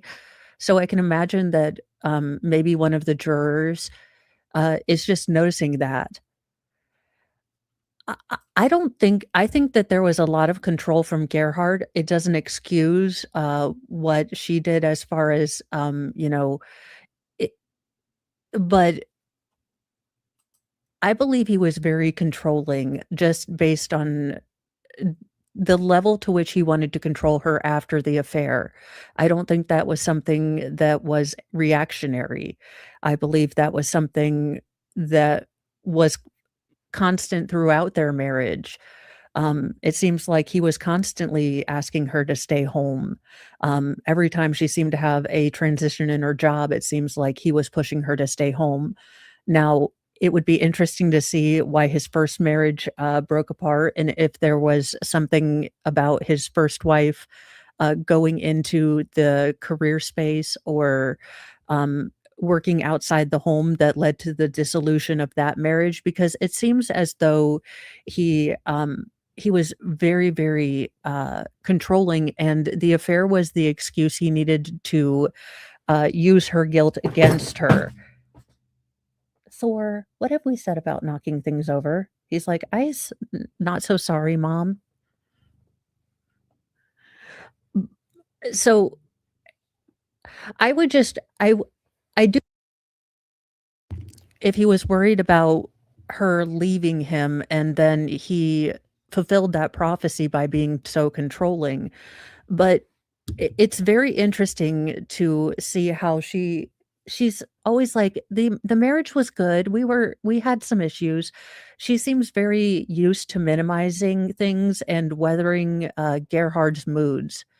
And it's not anything you can name, but when you have had to walk on eggshells over someone else's moods, you can see when someone else has had to do it. The way she kind of shrinks into herself and doesn't really complain, took instant responsibility and constantly talked about how Gerhard framed her actions, not how she framed her actions. It just seemed like, again, this is all speculation from my part, but I've noticed myself when I do that, and it wasn't in a good relationship.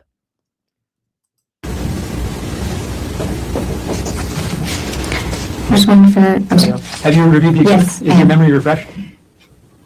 Yes. Okay, I'm going to come collect the exhibit from you, and I'll ask you the same question again. Okay. I'm collecting State's Exhibit 156. Okay, how much of the defendant's credit card debt did you pay off? There's approximately $5,000. And just for the sake of completeness, at least I think one of those credit cards I was an authorized user on, so I don't want us to mischaracterize it and say it was his. Okay, is that why you consider it joint marital? Yes. Again, if this is, just listen to that last statement. I don't want to mischaracterize it. The defense is trying to paint her as a mercenary woman who would do anything to deprive Gerhard of, his children, his money, his assets. This woman, had planned this. She was the one who wanted to go to Oahu. I'm trying to show you this ridiculous cat because he is being ridiculous. Would you stop?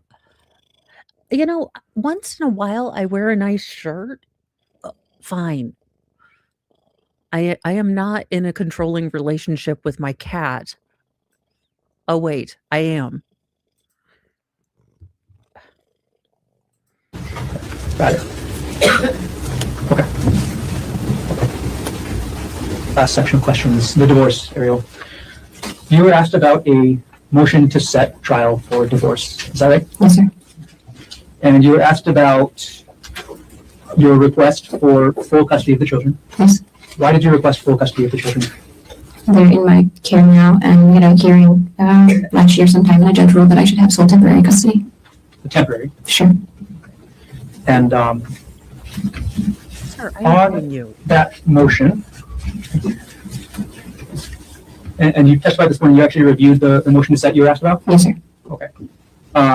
In the section on page 11 of 28, or page stamp 758, did that state, upon conclusion of the criminal trial against father, this matter may be readdressed when discussing physical custody of the children? Yes, sir.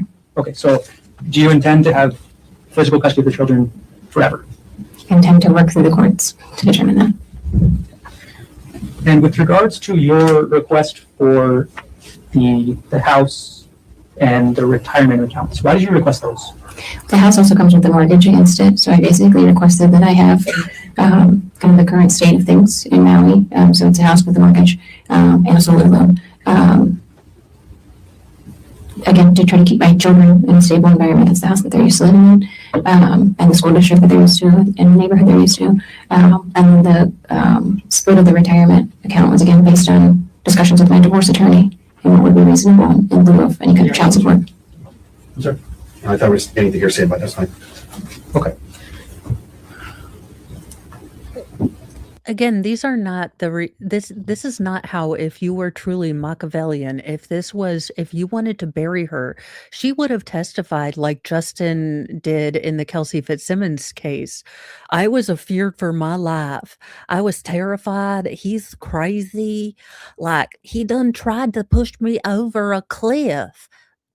Again, if she would have teared up much more than when she had to read a letter, probably full of all the things he told her every time he crossed the line. You know, I love you. You're so great. And then the next minute he would berate her. So again, she does not hold herself in the way that a Machiavellian, Sarah Boone, I want to get all the money. Brian needs to pay all of my fees, everything. She is not behaving like that, and it is so off base that your continued assertions that she is make you look incredibly bad. I'm going to show you what's been marked as Defense Exhibit 187, page 12 of 28, page stamp number 759, at the very top of the page, under number 3, child support. The penalty states for Defense 187. Could you review that paragraph at the top of the page? Yes. Okay, have you reviewed the paragraph? Yes. Okay, okay. I'm going to retrieve the exhibit from you now.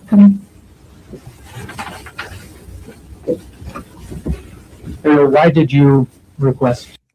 Why the hell? No. Also, not a good look if you are making the misogynistic argument that she deserved it, to have your female assistant crawling on the floor to hand you files. Did this defense, did they take a Tartarus from 1940? I mean, what the hell is going on here? Again, objectively, it might be completely logistics that this is happening, that there really is no other space. But optics wise, you are making an incredibly misogynistic and absolutely terrible, case in current time. And you have your female assistant kneeling on the floor, passing you files. Could you look any worse? I mean, do you have a baby seal you could club on the way into trial next? Could you bring like a can of tin dolphin in? I mean, tuna safe dolphin? Giblets. The house and the defendant's, part of the defendant's retirement accounts. Since he can't earn his previous income, he'd be unable, it's unlikely that he'd be unable to pay child support that would keep their standard of living the way it was previously. Okay. Understood. Last things. Several times this morning in your testimony, what happened up on the Pali-Puka Trail has been characterized as a scuffle. Is that a fair characterization? I consider scuffle to be like a back and forth, like a wrestling thing. So it depends on the context. I mean, I would call it an attack versus a scuffle. When you were fighting back on March 24, 2025, what were you fighting for? My life and the ability to see my kids again. Thank you. No further questions.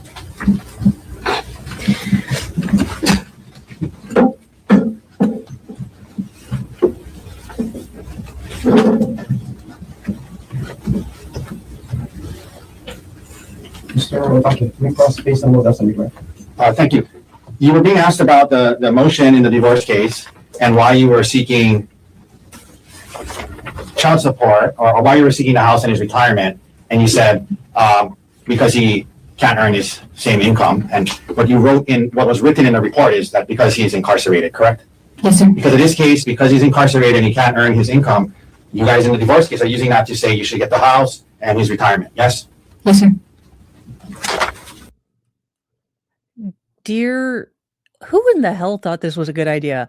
Yeah, I'm gonna ask her, if she pointed to the fact that my client may have tried to launch her off a cliff, but this bitch was asking for child support. What in the name of giblets? I mean, again, Kathy Nestor could do a better job. Was he the only lawyer on the island? Is this his first case?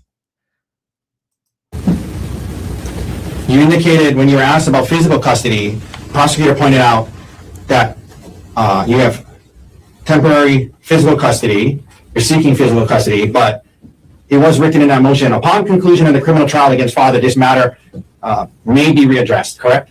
Yes, sir. Meaning you understand if he's found not guilty, it can be readdressed and he can try to get physical custody of the kids, right? Holy shit, you just made every juror want to vote for him to be guilty.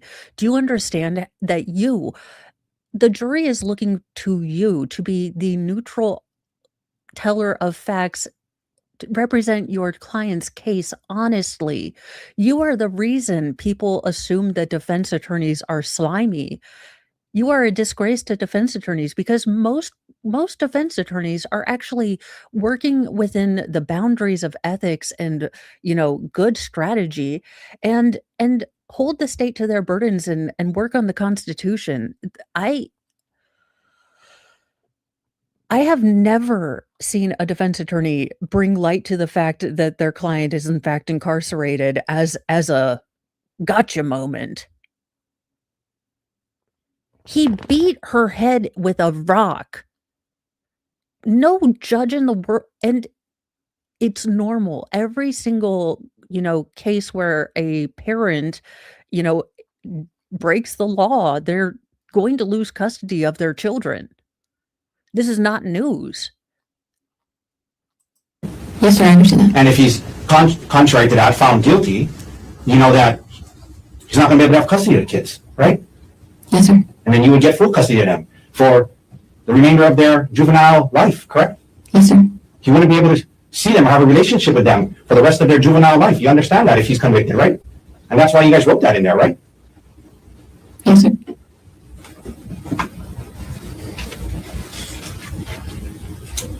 Again, it's normal boilerplate language. If there is a custody battle and a criminal case, this is not abnormal.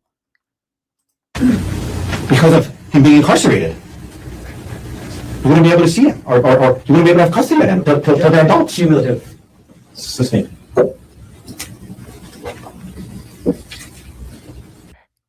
Did this lawyer recently go through a divorce? He seems to have a very big animosity towards women, and I'm saying this objectively. He seems to characterize her as completely mercenary, and he seems to have a very poor opinion of her. And I'm wondering if he was cheated on recently, if he got screwed over in a divorce, because he seems incredibly bitter. You and your divorce attorney are using the allegations in this case as a basis to ask for certain things in the divorce and custody case, correct? Objection argumentative. No, bro. Correct? Yes, in certain cases where it's applicable. You were asked about this idea, again, about it being an emotional affair. emotional infidelity, and that's how you and Gerhard talked about it and described it, correct? Yes, sir. When the detective asked you the question, well, did you have an affair? You said no, correct? That's correct, sir. You didn't say, well, sir, we didn't have sex, but we've been talking about it as an emotional affair. You could have said that, but you didn't, correct? That's correct. I did not say that. You described it to the detective as some flirty text messages, correct? That's correct. That's what it was. To this day, in front of this jury, that's how you're still describing it. Just some flirty text messages, correct? That's correct, sir. You were asked about Gerhard wanting to have access. Oh, I like that. We're going to play that again. This is her taking her power back. This is her refusing to take the framing Gerhard has been using this entire time, and I'm loving it. And I don't, unless you've been in this kind of relationship, you don't understand how her framing this in her own way is such a pivotal thing for her not to have to use Gerhard's, emotional affair. The fact that she is now saying, yeah, screw you, it was flirty text messages, and that is chafing Gerhard's ass. Gerhard is pissed off, but the fact that she is able to take that back, look in his face, and at the very end of this, when he cannot respond back to her, say, yes, all it was some flirty text messages. And he couldn't respond back, so we're going to play that again. That's correct. That's what it was. To this day, in front of this jury, that's how you're still describing it. Just some flirty text messages, correct? That's correct, sir. You were asked about Gerhard wanting to have access to your phone in the weeks following the discovery of your flirty text messages, correct? Yes, sir. And I answered this earlier, but you understood that the audiobooks you were listening to by these professionals discussed that, giving up privacy, giving access to your phone to help him start to try to trust you again. That's what the audiobook said, right? Yes, sir. When he left you on the trail, there was nothing stopping you from going back to the car, correct? You could have walked back to the car. Wait. So now it's her fault that she didn't take herself off the cliff. It was her fault that she was just located herself near a cliff because, that skirt she was wearing was so short. She was so near to that cliff. How could he stop himself? Are you kidding me, sir? Are you kidding me? Are you kidding me? You have made your client guilty. I don't think you understand how incredibly bad this has been for you. Tony from A Lawyer Explains, the jury is looking at you to be a fair dealer of the facts, to admit when things are bad facts, to show the other side. But when you so grossly shade things like this, when there is an obvious disconnect between what you are trying to get us to see and what our eyeballs are telling us, what the evidence is telling us, you are guaranteeing that they are not going to listen to you or your side. The jury, you have just wasted their time for 3 hours to get her to admit to an emotional affair that she admitted to on direct. Congratulations. And you have made every excuse for why she is responsible for what Gerhard did. Well, let me remind you something that I tell my little boys all the time, my young ferals. The only person you can control is yourself. So, no, he didn't make you hit him. You decided that you couldn't control your arms and you hit your brother. So go stand in the corner. Quarter mile away, right? I wouldn't have done that. Well, I'm just saying, was there anything stopping you from doing that? Nothing was physically stopping me from doing that. The expectation with Gerhard was not that I was going to leave That's him what there. I mean. You're right. There was nothing physically stopping me from going back to the car. You're right. And let's talk about what was your expectation in your head and not others, okay? Because when he got back, whatever you think he meant, the words that he used were, oh, you're still here, right? Yes, sir.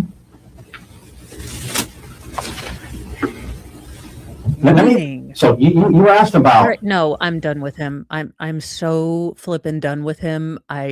Y'all, we are gonna let this woman.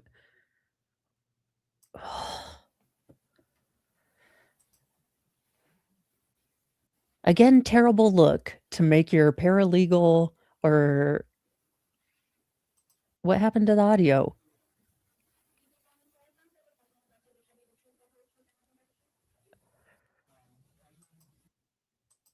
Okay.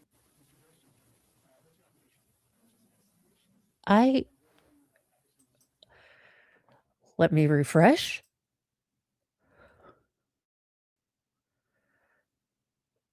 Oh, To be in the same hotel. I am a moron. Welcome to Mo Does Streaming for the first time in her entire freaking flapjack life.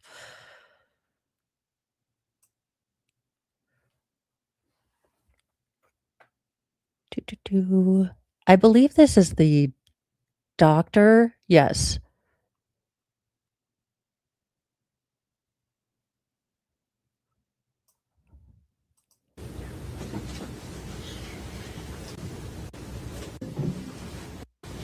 Yeah, Ted, it didn't do well for you. Sorry, Your Honor. Thank you for the moment. The state's next witness will be Dr. Evan Grosjean. Thank you. And can we just approach briefly while we're on record? Yeah, sure. Just while he's complete. My client would like to plead guilty and throw himself on the mercy of the case after I homicided his defense. Yeah, dude. It's not going well. Did they get him a kid's chair? Wait, yes, they did. Oh, next time they'll get him a booster seat. He's a wee little guy. And before I go on, look, props to my short kings. I am making fun and roasting him. Normally, I don't judge a book by its cover, but I judge a douche by its cover.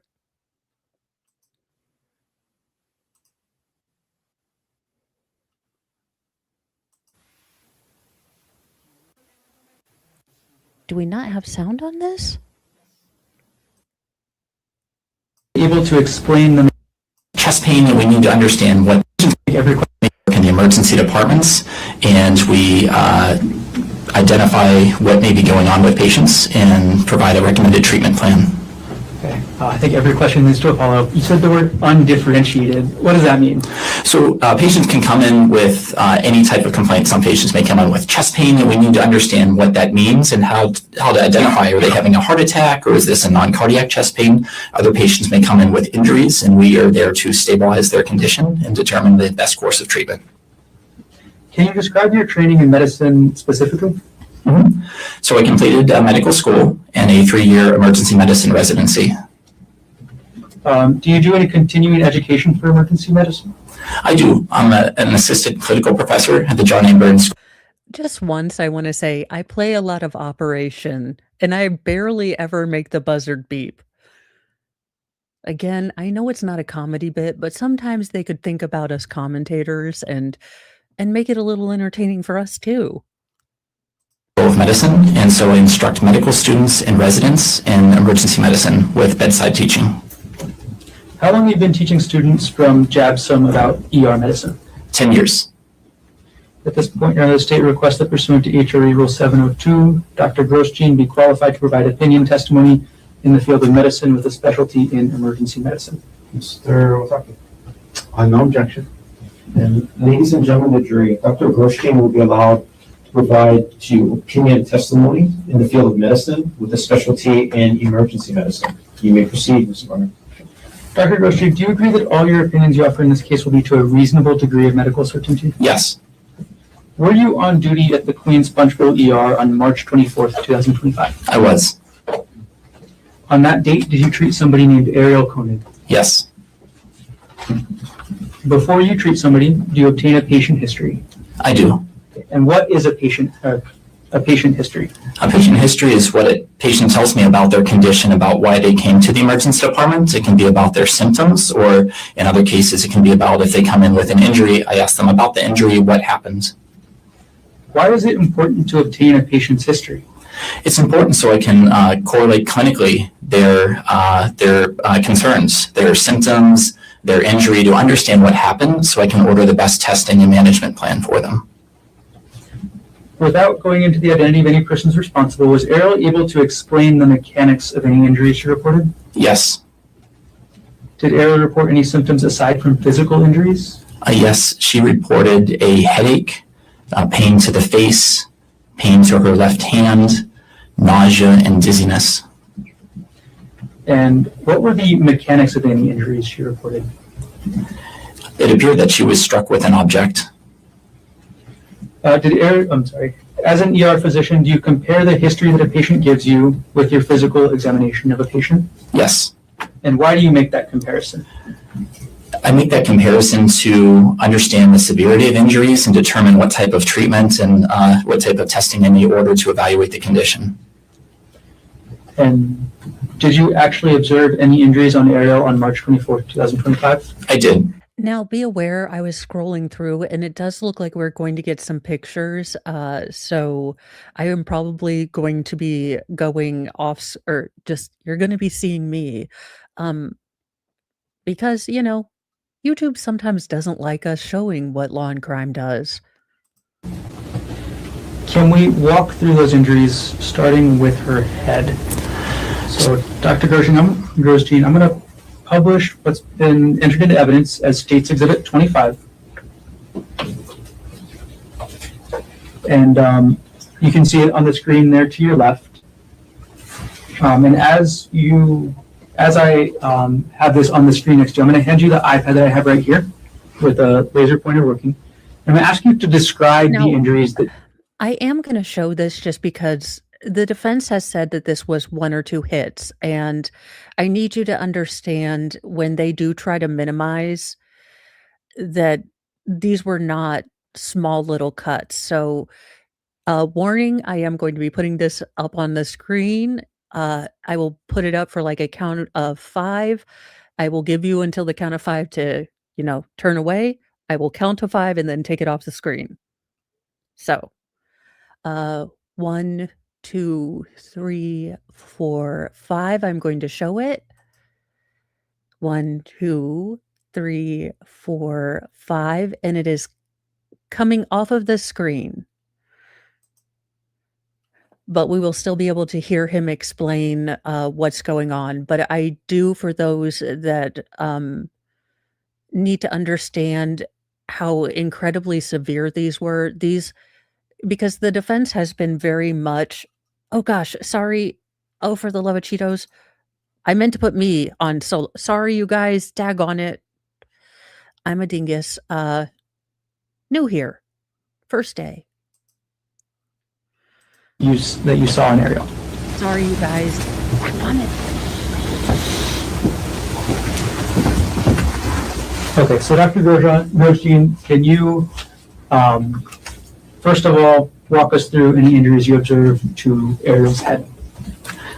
So in this photo here, this is a complex stellate type laceration. Stellate meaning kind of star-like. So looking at that, you can see the branch out points like a star, multiple branches out here. This is a complex laceration because the borders of this are very irregular. And then you can see that, especially here, you see crushed or macerated tissue as well. Looking into the laceration itself, you could see down, and through portions of this laceration, you could actually see the skull, so all the way down to the bone. And then within this laceration, especially in the areas here, I observed pieces of rock and material that were actually embedded in the laceration. Okay, Dr. Grosjean, what are some of the difficulties in repairing this type of laceration? So several things. The first is that this wound was grossly contaminated with innumerable amounts of rock and debris. So that all needs to be washed out, debrided, and removed. Otherwise, this laceration. And that can be incredibly painful. And she's in a tropical condition, or she's in a tropical area where she would be very prone to getting infection, bacteria, especially with all the foreign matter that was in there. And debridement is not fun. I mean, imagine having, a cavity and having to brush the cavity to get all the stuff out. It's incredibly painful, incredibly jarring, and yeah, I would not be shocked if they didn't send her home on a butt ton of antibiotics as well. Lacerations at risk of infection. The other complications are that it was very deep all the way to the skull. And the other difficulties are, you can see how complex this is. This is very jagged edge. All of this needs to be approximated and put together just right. Additionally, there were portions of this where there were tissue bridges. So that's with part of a laceration where there's a thin strip of tissue that attaches on both sides. So that needs to be approximated just right to make sure there's good blood supply to allow that to heal. Was there any bruising to Ariel's head? There was diffuse bruising noted around this area here. There was bruising over the nose, and then you can't see it on this picture, on the right orbit over here, there was swelling around the orbit, which is the eye socket. And so there's an additional laceration that's totally separate from this above, like by the eyebrow, but then another in the orbit that was right here. Okay, I'm going to retrieve the iPad from you and publish a separate exhibit right now, doctor.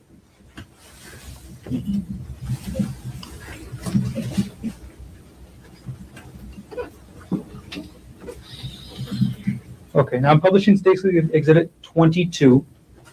Dr. Grosjean, is this what you were describing with regards to the right side of Ariel's face? Yes, the laceration above the right eyebrow underneath, and then there's bruising around the right orbit and along the forehead and over the nose. Were there any injuries to Ariel's extremities? There was. She had a lot of bruising to the left thumb and the second finger. There was pain with range of motion of the left thumb. And on the thumb itself, there's what's called a subungual hematoma, which is if you get a large bruise that's under the nail itself. And there was also a small open wound just at the nail bed, which is on the bottom. So that constellation of symptoms, I was concerned that there could be an underlying fracture of the thumb. Okay, I'm going to publish States Exhibit 28. Okay, and I'm going to hand you the iPad again, and if you could point out the injuries that you were just describing to us. So this is the bruising that I noticed to the hand and the thumb. You can see second digit, there's some bruising here, but then on the thumb right here, this bruising under the nail was called a subungual hematoma, and then there was bleeding from a small laceration here, and then swelling to the thumb and the digit. Okay, thank you for explaining. I'm going to retrieve the iPad from you now.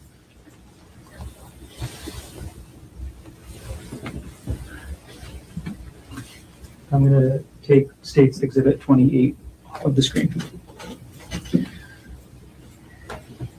Dr. Grosjean, as a result of your physical examination, did you order any imaging? I did. Okay, what type of imaging did you order?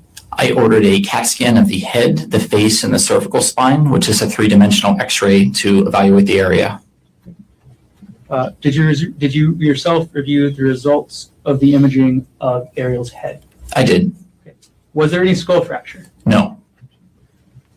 In general terms, Dr. Grosjean, is the human skull the same thickness? That is shocking. I am shocked that with what we saw that there wasn't a skull fracture involved in this. Because look, I'm not a doctor, but that looked incredibly brutal. He's just mad he didn't get on house. At all parts? It is not. Okay, can you tell us which parts of the skull are thicker and which parts are thinner? The frontal skull is thicker than on the side of the head, such as the temporal skull. For the part of the skull where you showed us where Ariel had these lacerations, Sure. is that the frontal skull or the temporal skull? This was along the frontal skull, So again, is that the thicker part or the thinner part? the thicker part. Now, Dr. Grosjean, were you able to determine an exact number of times Ariel may have been struck? Not an exact number. Okay, do you have an opinion as to whether it was one time? More than one time. Yes, More than two? Multiple times. sir. As a result of your physical examination, did you consult with any other departments or teams? I did. I discussed management with the trauma surgeon. Why did you consult with the trauma surgeon? I consulted the trauma surgeon because the patient had multiple traumatic injuries. And from my experience in emergency medicine, this is a very highly complex laceration and needed a specialist to manage, especially being managed in the operating room. And when you say traumatic injuries, in the medical context, what does that mean? It means multiple injuries, so trauma, any head injury, lacerations, broken bones. The trauma surgeons can help manage. And sorry, maybe I asked a bad question, doctor. Is trauma in the medical sense related to the impact? Yes. Okay, sorry. Could you explain that maybe more clearly than I just asked you? So if a trauma is any force that's subjected on the body, if a patient has subjective or significant force that is the body is subjected to, there's at risk of injuries, and this patient was at high risk of injuries. Yeah. After you completed your physical examination of Ariel, were you able to compare her injuries with the verbal history she gave you? I did. Was Ariel's verbal history consistent with the injuries you observed? It was. Did everything you testified to occur in the city and county of Honolulu, state of Hawaii? Yes. Thank you. I have no further questions at this time. Okay, what is the defense gonna babble about?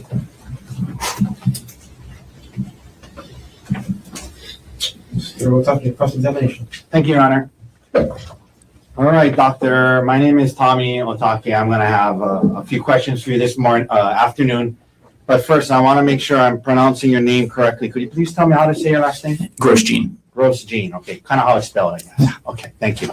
Now, doctor, you're an emergency physician at Queens Hospital, yes? Yes. And you've been so for about 10 years or so, is that right? Correct. Now, in the emergency department at Queens Hospital, when you treat a patient, you input relevant information into their medical charts, correct? Yes. Yeah. And, of course, when you do that, you do your best to be accurate with the information you're putting into the charts, yes? Yes. And that's because other doctors rely on the charts, and, other medical professionals might read the charts, and as it relates to medical decision-making, it's important to be accurate, correct? Yes. And because you Yeah. see a lot of patients in the Queens Emergency Department, for example, in the last year, you've probably seen hundreds or thousands, correct? Correct. All right. And so you can't remember every detail from every case, and the charts help you to kind of go back and refresh your memory about specifics, correct? Yes. And in this case, you did review your charts prior to testifying today, yes? Yes. And in addition, you met with, or at least Does this defense lawyer know where he's going to? Is he going to try to downplay what the jury just saw? Because that was quite graphic. had some conversations with the prosecutors before today, yes? Yes. Okay. I'm going to be asking you a lot about the details in your charting. Would it be helpful for you to have a copy of the chart while I'm asking you these questions? You can provide it to me. Okay. Is that, Your Honor, may I approach with a copy of D83? Yes. Okay. All right. Okay. So, doctor, I'm handing you the medical charting for Ariel Koenig from her visit on March 24th, 2025. And I'm going to point you to certain portions of it. Okay. So let's start first on, I know it's petty, but I don't like the way he says certain. It's one word, not two. Certain. It's not two words. It's one. It's certain. I'm just being petty, but that pisses me off, and he's done pissed me off. So we're going petty. Certain is one word. You should know that. You're a lawyer. You went to school longer than I did. page 3. Okay. On page 3, according to the chart,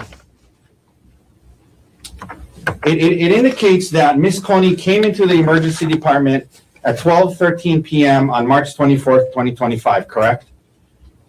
Yes. Okay. Queens Emergency Department at times can be very, very busy, yes?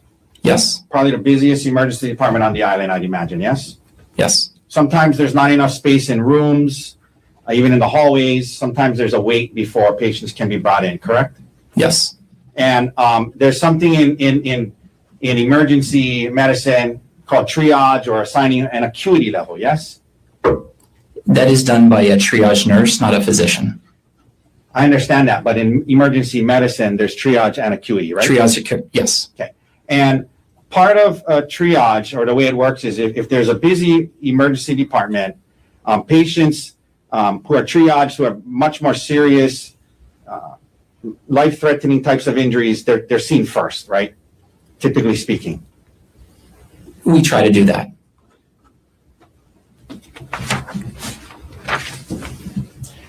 And sometimes if somebody is stable enough and there's not enough room in the emergency department, sometimes they got to wait in the ambulance outside for a bit, correct? It's not my decision to do that. Okay, doctor, I'm going to ask you to listen to the question. I'm not asking. Yes, triage is a thing, but she did require surgery. It's not like they were just like, screw it, you can wait. No, they probably had heart attacks, strokes, things coming in.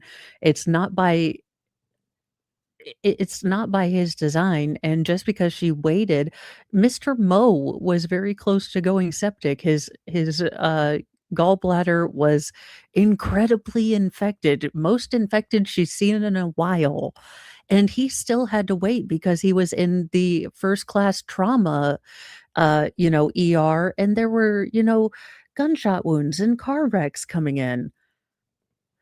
Asking you if that was your decision. Sure. I'm just asking you factually. Mhm. If sometimes there's enough room, if there's not enough room in the emergency department, the less critical patients might have to wait outside in the ambulance for a while, yes? Correct. Okay. According to your charts, Ms. Colleen was brought into the emergency room at 12:13 p.m., yes?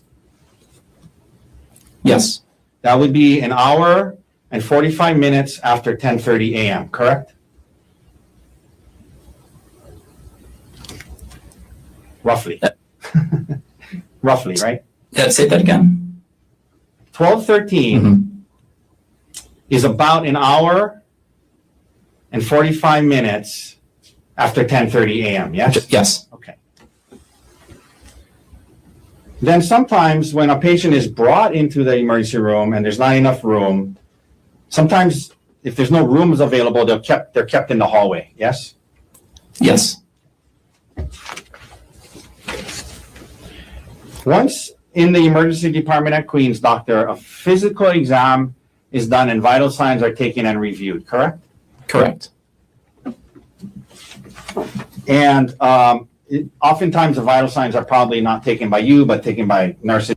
Yeah, that is something that I'm confused about. I understand, more critical things, but like a heart attack or, again, more exigent things. But I would think with head lacerations that severe, needing to be debrided and and her complaining of the kind of nebula of symptoms that might indicate a concussion, you would think that she wouldn't have been, well, sidelined that much.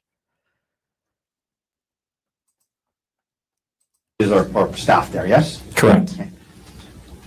But you, as part of your job in assessing the patient, you review the vital signs and the history that was taken by others, correct? Yes. Okay, so let's go to page 4 of the charting.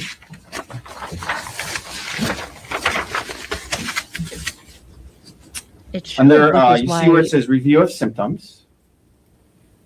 Review of symptoms, Mhm. or systems, sorry. Review of Yes. systems, apologize. That's something you would have reviewed, right? As part of your treatment, yeah? Correct. So let's go through some of this. Constitutional, it says she was awake and alert with distress, yes? Yes. So she was awake and alert, correct? Correct. with distress, that is the full statement. This is so incredibly slimy. He would have done better to say, these are the wounds she had. She didn't have a concussion, but to go in and try to say, well, her heart rate was good and her blood pressure was great. Did you eat lead paint as a child, defense attorney? What the hell? One thing that in the emergency room that is examined in cases of head injuries is the patient's eyes and pupils, correct? Yes. You shine a light into the eyes and you see how the eyes react, correct? Correct. And in this case, her pupils were equally round and reactive to light, yes? Yes. This meant that her pupils were functioning normally, indicating that the brain That's a very crude signal of brain trauma. While while certain brain injuries might, go with the pupils, that's not a very oh my god. It's the very cursoriest of cursory tests to b th what's crazy is we continued to work on the CAT scan and MRI machines when we had the flashlight in the eyeball test. Oh my god. Brain, brainstem, and optic nerves were likely intact and functioning properly, correct? Those specific portions of the brain that you mentioned, yes. Right. Normal pupils in this context is a positive sign that a doctor looks for when assessing the neurological status of a patient with reported head trauma, correct? It is one of the signs, correct. And in this case, it was normal, yes? Yes, For your patient, Miss Coney, yes? yes.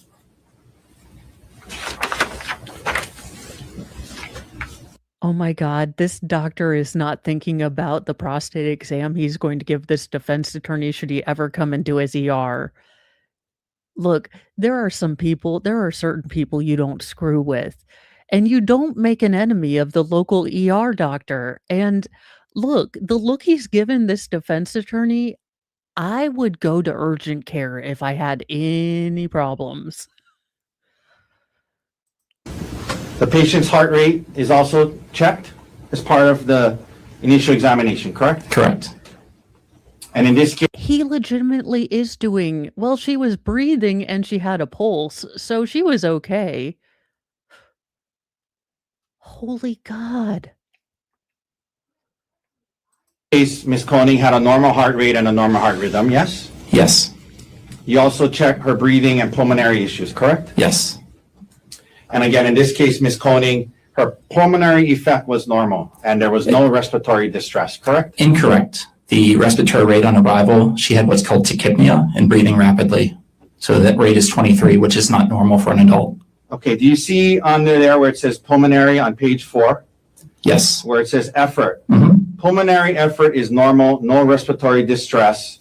Breath sounds, normal breath sounds. At least in that, Yes, but when I would have to count respirations for intake with patients we worked with at the pool, 16 to 18 would be considered resting. We have some that were in really good physical condition that could get down to maybe 12 to 14 respirations, but 23 to 24, those would indicate that, maybe someone could be in pain because some people will tend to hyperventilate. Conversely, if someone's normally in the 18 to 20, but I hold my breath when I'm in pain. Um, you know, if I recorded lower respirations, it might be my chance to say, "Hey, are you in more pain today?" This you are but again, they would still be within the range of normal. I hate this defense attorney so much. portion, it was charted that it was normal, correct? Yes. Now, they also check her abdomen as part of this initial exam process, yes? Yes. And the abdomen meaning the stomach, and you just feel around and to see if it's normal, correct? Yeah, we just poke around, feel around, you palpate. Palpate. If you again are going to try to cross wits with an expert, then try to use the medical terms. It's palpate the abdomen and not poke around. And yeah, he beat her in the head with a rock. I'm sure her liver was fine. We can go through everything. I'm sure her lower intestine, duodenum, ileostia was fine. I'm sure it was great.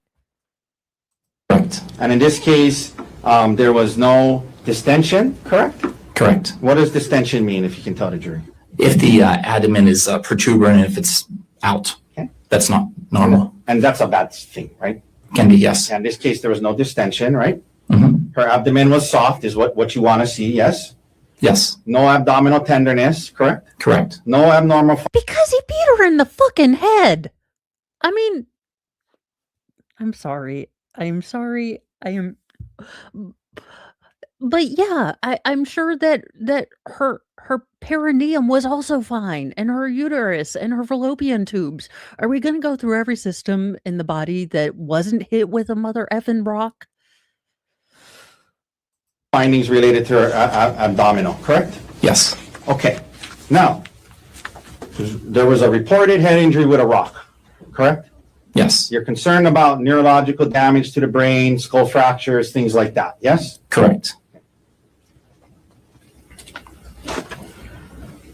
One of the things that are done in the emergency department when there's concerns about head injuries is something called a Glasgow Coma Scale, correct?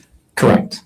And you're familiar with that. It's a very commonly used tool by healthcare providers as part of assessing a patient's neurological functioning, correct? Correct. It helps to measure if there's decreases in the level of consciousness, yes? Yes, Very widely used and relied upon tool, correct? correct. And the neurological assessment tool, am I pronouncing that right? Glasgow Coma? Glasgow. That is a tool that was used on Miss Koenig while she was in the Queen's ER on this day we're talking about, correct? Correct. All right. Now, is this something you're familiar with through your training experience? I am. Passing. You know, I watched House once, and I stayed at a Best Western. So, I'm totally qualified. Yes, I'd hope he would be, acquainted with emergency medicine, with his job as a doctor of emergency medicine. It's true then that the Glasgow Coma Scale has 3 categories that are part of this neurological exam: eye response, motor response, and verbal response, correct? Correct. Eye response, this relates to how awake and alert someone is, correct? Yes. Motor response, this part is about how well your brain can control muscle movements. It can show if there's any issues with connections between your brain and the rest of your body, correct? Yes. Has anyone done the Glasgow Coma, assessment on the defense attorney? Because right now, I don't think that I think that we are looking at the first documented case of the brainstem independently, like functioning the entire meat suit, because this doesn't look like a defense that was put together with any sort of, gray matter. Go for the cerebellum. Okay. And then verbal response, this tests how well certain brain abilities work, including thinking, memory, attention span, awareness of your surroundings, correct? Correct. To get the score of a Glasgow Coma Scale, providers do these different tests, different scores from each 3 categories, and they add it all up, and that's your Glasgow Coma score, correct? Yes. The highest possible Glasgow Coma score is 15, yes? Yes. Meaning that's the best, meaning that you want to see on this on the Glasgow Coma score, right? 15 is better than 3. 3 is the lowest, right? Yes. And so you want 15. It means you're fully awake, responsive, not having problems with thinking ability or memory, correct? Correct. So I'm guessing this defense attorney is about a 7 right now.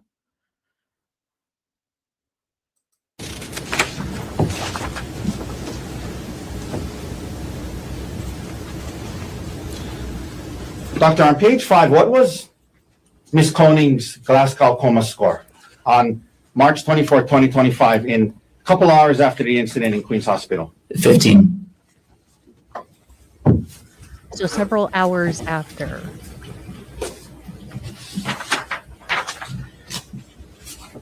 Nevertheless, you're concerned about skull fractures, so you order a CAT scan of the head, face, and spine, correct? Nevertheless, I love how he's like, despite the little scratches you might have seen, I mean, you see these all the time. It again, the jury has just seen that picture.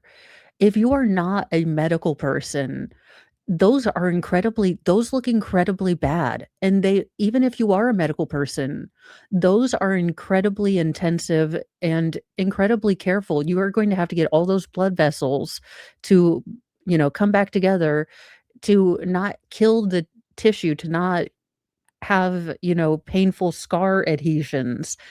And he's just like, despite her bitching, I mean, you listen to her even though she was just whining about these little boo-boos.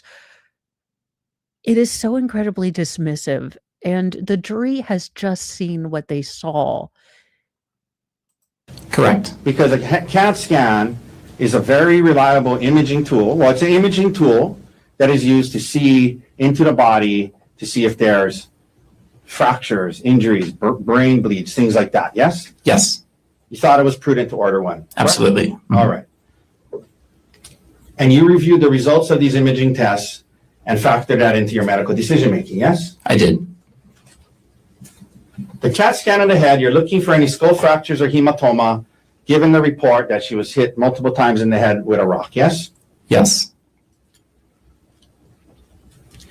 And doctor, the CAT scan to the head indicated that there were no skull fractures, correct? correct. And no hemorrhaging was found either, yes? I mean, No. correct? No internal hemorrhage. Yes, Yeah, that's what I mean.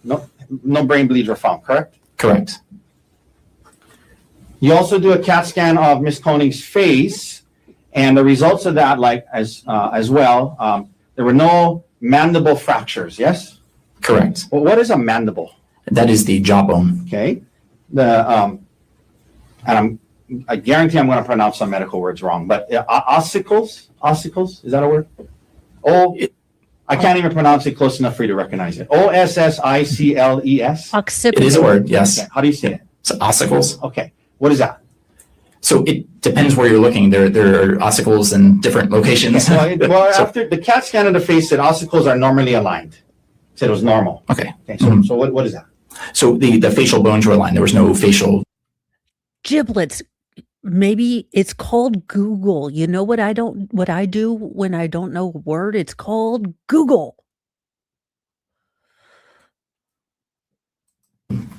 Bone that was out of place. Okay. No skull base fractures, correct? Correct. No zygomatic arch or pterygoid plate fractures, right? Yes. And what is a zygomatic arch or pterygoid plate fracture? So they're the pterygoid plate. They're parts of the face and the skull. So zygomatic arch kind of goes over here, and then the pterygoid plate's nearby.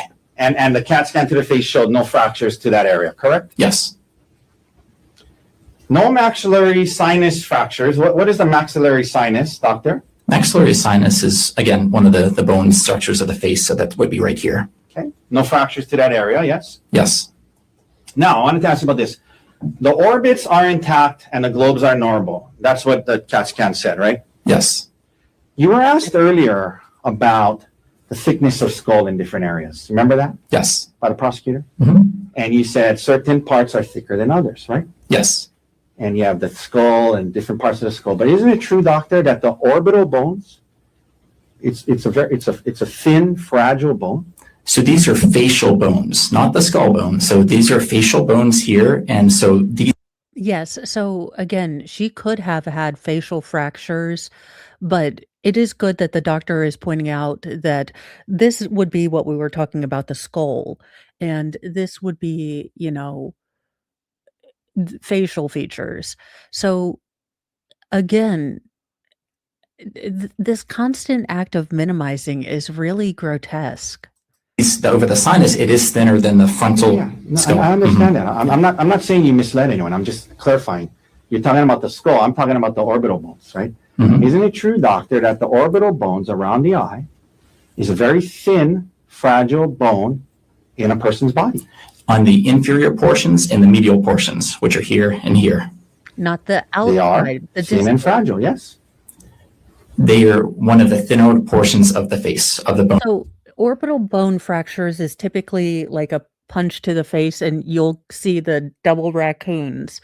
Out here, your body's built to be stronger because Well, it anticipated hits out here, so it is stronger out here near your temple.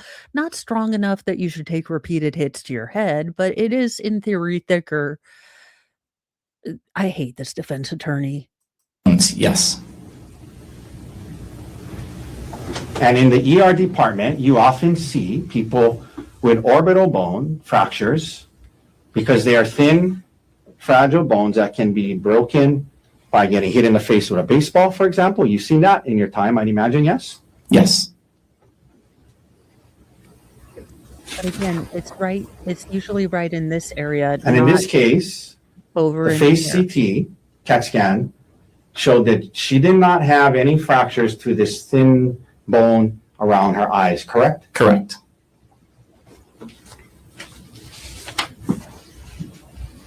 The CAT scan of her cervical spine, likewise, doctor, no fractures of her cervical spine was found, correct? Correct. Okay.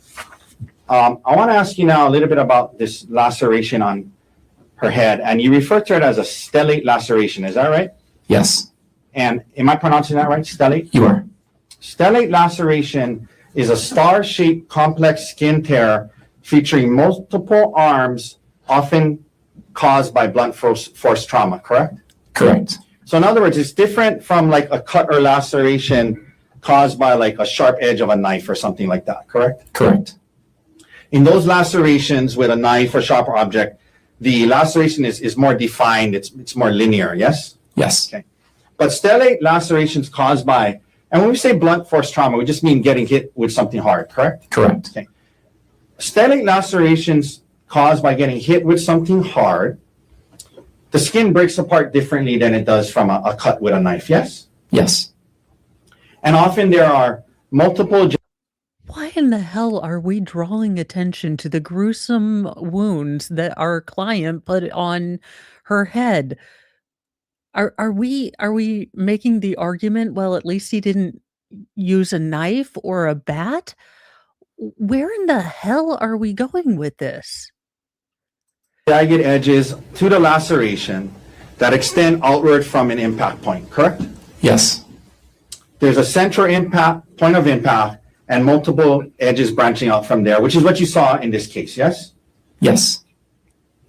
So to the untrained eye, it can look like multiple separate lacerations, but for those who understand stellate lacerations, there's an impact point and it branches out from there, correct?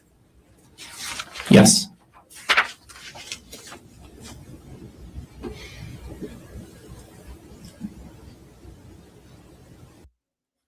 Jury, I know it looks like he hit her a hell of a lot of times, but consider that he only hit her once or twice, and she pulled on those wounds to make it look bad.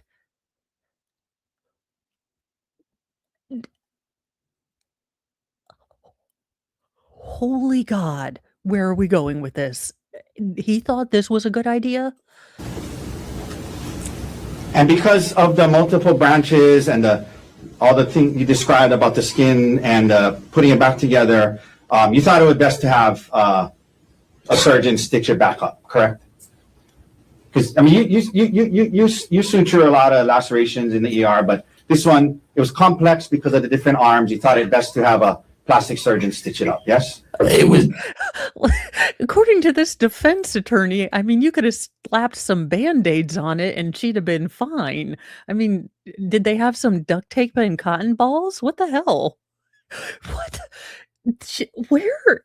What the? He's like, yeah, I mean, like, you could have stitched it up, but you were like, it's kind of complicated. Where in the hell are we going with this? It was large, it was contaminated, and just the extent of it. Yeah. Yeah, because you said it was complex, so you thought a surgeon should stitch it up instead of you, right? Absolutely. It needed washed out in the operating room. Okay. And that's what happened, and then Miss Koenig was discharged home the next day, correct? Yes. Now, you said today that, well, first of all, you're not you're a board certified emergency medicine physician, correct? Correct. You're not a forensic pathologist, MD, who specializes in analyzing manner and means of injuries or death, correct? Is this man saying you're just an ER doctor? It's not like you're a real doctor. Oh my God, where the hell did this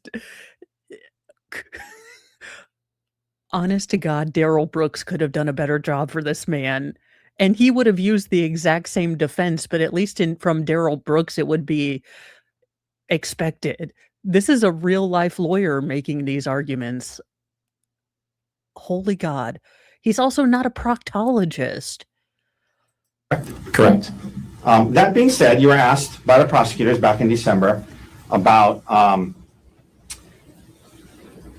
if you could tell how many strikes caused this, and you say today, you think multiple, but one of the things you said to the prosecutors when they asked you about it is you said you could not tell if the injury was from one giant strike or multiple strikes, but you anticipated it was multiple strikes. That's what you told the prosecutors, right? Correct. It looked like multiple strikes. Maybe one, but looked like multiple, right? Right. But you told them you couldn't tell if it was maybe from one giant strike, correct? That's what you told the investigator from the prosecutors, right? On the area on the face, yes. Yeah. There would have to be 2 strikes if we get here and here. Right. So I at understand minimum. that. Talking about they're asking about the laceration on the head. Yes. And to that one, you said you couldn't tell if it was from one giant strike or multiple strikes, right? Right.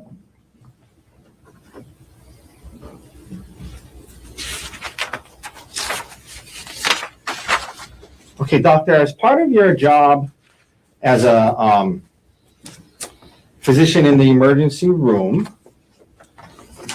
from time to time, the police who are investigating alleged criminal allegations, they ask you to fill out something called a Honolulu Police Department Physician's Report, yes? Yes. And in this case, you did so, right? I did. And the way that works is it's a form that after you see the patient, you go and you check boxes on the form, correct? And you can write in some narrative, but you check boxes, correct? Correct. Now, you were today qualified with no objection from us. I mean, you're an expert in emergency medicine, correct? You've been qualified as one today, right? I believe so, yeah. And you were an expert in emergency medicine on the date of the incident, March 24th, 2025, right? I mean, you've been doing it for almost 10 years, right? Over 10 years, yes.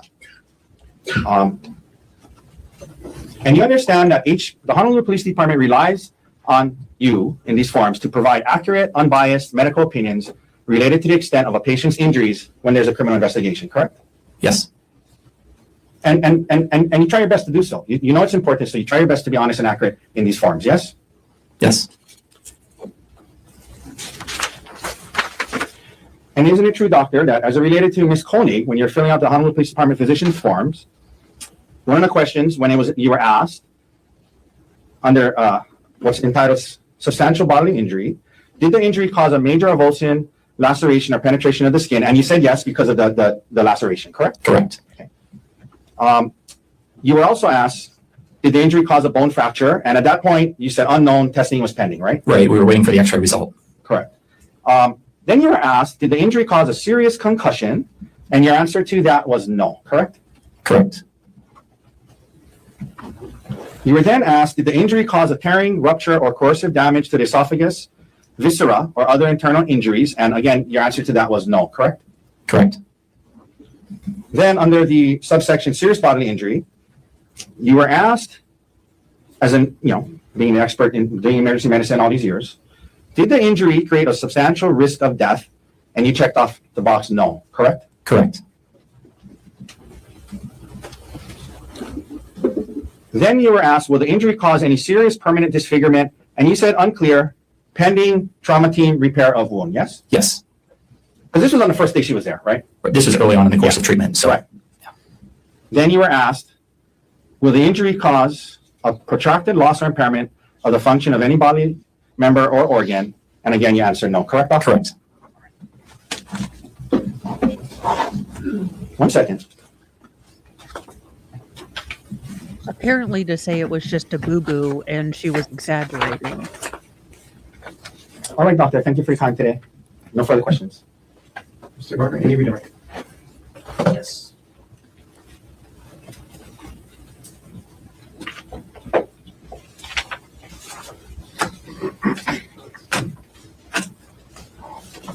Come on, Okay, Dookie. Dr. Goshin.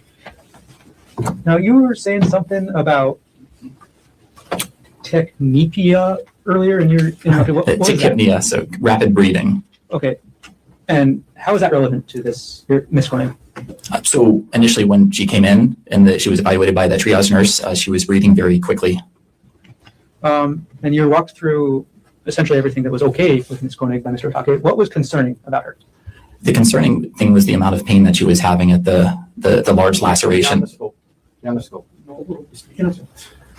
So I was concerned with the injury. When we see a wound like this, we are concerned about underlying bleeding or skull fracture.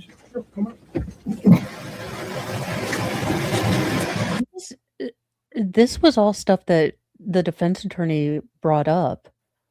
He brought up that he brought up all the good things for his side. Okay, Dr. Grosjean, again, you were asked about everything that was okay with Ariel on the chart. What was concerning? The concerning was the head injury. I was concerned that there was underlying injury. The judge has been pretty good. Was there anything in the chart?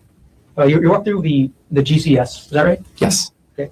Was there anything about Ariel that indicated any concern over any concussion? The headache or the symptoms that she reported, being headache, dizziness, nausea, all symptoms of a concussion. Did the chart also indicate any vomiting? She may have vomited prior to arrival. Why would that be a concern? We can see vomiting with the head injury. Now, you were asked about your opinion that this was likely several blows. Objection, that mistakes. Fine. The word you use, but it's fine. Okay, rephrase. You were asked about an opinion that you provided in December of last year about the number of blows, potentially. Do you recall that? Yes. Okay. Why did you end up, what was your opinion? My opinion was that I thought it was clear this appeared to be multiple blows, but I was not present there to be able to say that. But I mean, looking at this is multiple blows. Okay. Why do you say that? For the way that the laceration is, yes, there's stellate, but the whole central portion's macerated and you can be struck several times in that area. And there need to be at least 2 blows because there's lacerations on the other side of the face. So that's why it would be at minimum 2. Yeah. Okay. And where was the rock and debris? It was inside the laceration. Was it just in one little part? It was throughout the laceration. The laceration on the left frontal skull. Okay. Inside the wound. Okay. When you say throughout, that means how much? There were multiple pieces. I couldn't even count how many. And was it, again, just in one location? No objection. Can we approach?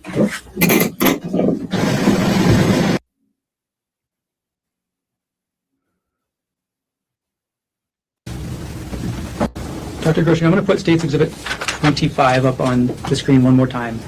And if you could describe for us where in this laceration or how many different areas you observed rocks and debris. Yes. Okay, I'm going to hand you the iPad with the laser pointer again. And that's Retrieve the iPad and take the exhibit down. All right, now, Dr. Grosjean, you were also asked about an HPD 13 you filled out. yes. And you were specifically asked about whether or not the injuries caused a substantial risk of death. Is that right? Correct. Okay. And you noted that the injuries did not cause a substantial risk of death. Is that right? Correct. And that was a medical opinion you gave when you filled out that form, right? Yes. Is that, and again, what was the mechanism of the injury that you determined here? The mechanism was blunt force trauma to the head. Was this opinion that the injuries that Ariel suffered? Can we approach? Yeah, come on.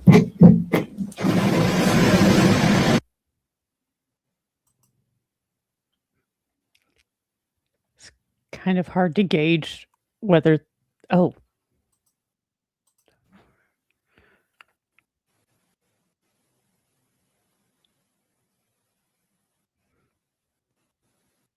Form about the injuries not causing substantial risk of death. That was about the resulting injuries that Ariel had. Is that correct? Correct. Okay. Thank you. No further questions. Just very brief follow-up. oh no. Next examination. Very, very brief. Thank you, doctor. You were asked by the prosecutor what your concerns were, and when you said you're concerned about underlying injuries to the head, meaning fractures, brain bleeds, things like that, correct? Yes, And the CAT scans showed that there were no such fractures or brain bleeds. Correct. Brain bleeds, correct? Mhm. Yes? yes, You were asked about symptoms consistent with concussion, but whatever the case may be, at least on the HPD form, when you were asked, did it cause a serious concussion, you checked off no, correct? correct, not serious concussion. And then lastly, Notice the word serious in there as a qualifier, meaning that they're being very careful to put the serious in there. My guess is she had a mild concussion. as to, again, not a forensic pathologist that specializes in, Objection beyond the scope. not a forensic pathologist that specializes at looking at injuries and opining on manner and means, correct? I'm not a forensic pathologist. Now, you said at least two hits because the skull and then the face, you mentioned, the eye, the face on the other side, right? Yeah. And, I'm sorry, what was the answer, Doctor? Yeah, yes, and again, the face one, you did a CAT scan and there was no fractures to the thin orbital bone, correct? yes. All right, thank you, doctor. No further questions. Any questions for Dr. Berkeley?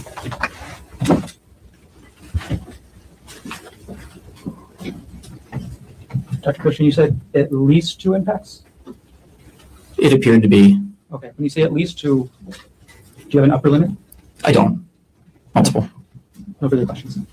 Anything else you want to ask Mr. Abato? Well, thank you, Your Honor. Thank you, doctor. Ladies and gentlemen, this concludes our after recess, 10-minute recess. This official will collect just after 2:45. They take breaks all the time, but then again, the defense attorney. All full counsel of record are present. Jury is back in the courtroom. Good afternoon. Welcome back, ladies and gentlemen. Mr. Bonner, state's next witness. And the state calls Dr. Whitney Carlton to stand. Dr. Can you stand and raise your hand, please? You do solemnly swear affirm that the testimony about to give shall be the truth, the whole truth, and nothing but the truth? I do. Thank you. You can have a seat. I want beautiful long hair like that. Although I will say, when you're not used to having beautiful long hair like that, and then you have to sit down and mess with it, it is a pain in the behind, but it's beautiful. Hi, good afternoon. Could you, as you testify today, keep your face as close to the microphone as possible, maybe pull it close to you as well? And starting off, can you please state your name? Whitney Carlton. And Ms. Carlton, what do you do? I'm an acute care surgeon. Is that a doctor? Yes, And where do you practice? I practice at Queens Medical Center. And how long have you been an acute care surgeon at Queens? 5.5 years. Are you licensed to practice medicine in the state of Hawaii? Yes, Are you board certified in any specialties? I'm board certified in general surgery and surgical critical care. What does it mean to be board certified in general? It means that the physician has voluntarily completed a rigorous set of standards set forth by the board. Generally means you've done training in residency, passed a number of comprehensive exams, and have a commitment to continuing education. And what does a board certification in general surgery mean? That means that you've completed all of those requirements with a specialty in general surgery. Maybe I should clarify. So what is general surgery? General surgery is a practice focused on surgery of the entire body, but focused mostly on the chest and abdomen. And you mentioned a second board certification in, what was it? Surgical critical care. What is surgical critical care? It is an additional year of training that focuses on patients that are critically injured or critically ill, and it allows us to practice in the ICU. Can you describe your training in medicine generally? I graduated from the University of Maryland School of Medicine, and then I completed a general surgery residency. And then I came to Hawaii to complete advanced training in surgical critical care. And I'm currently assistant clinical professor of surgery at the Johnny Burns School of Medicine here in Hawaii. And I'm an active acute care surgeon at Queens.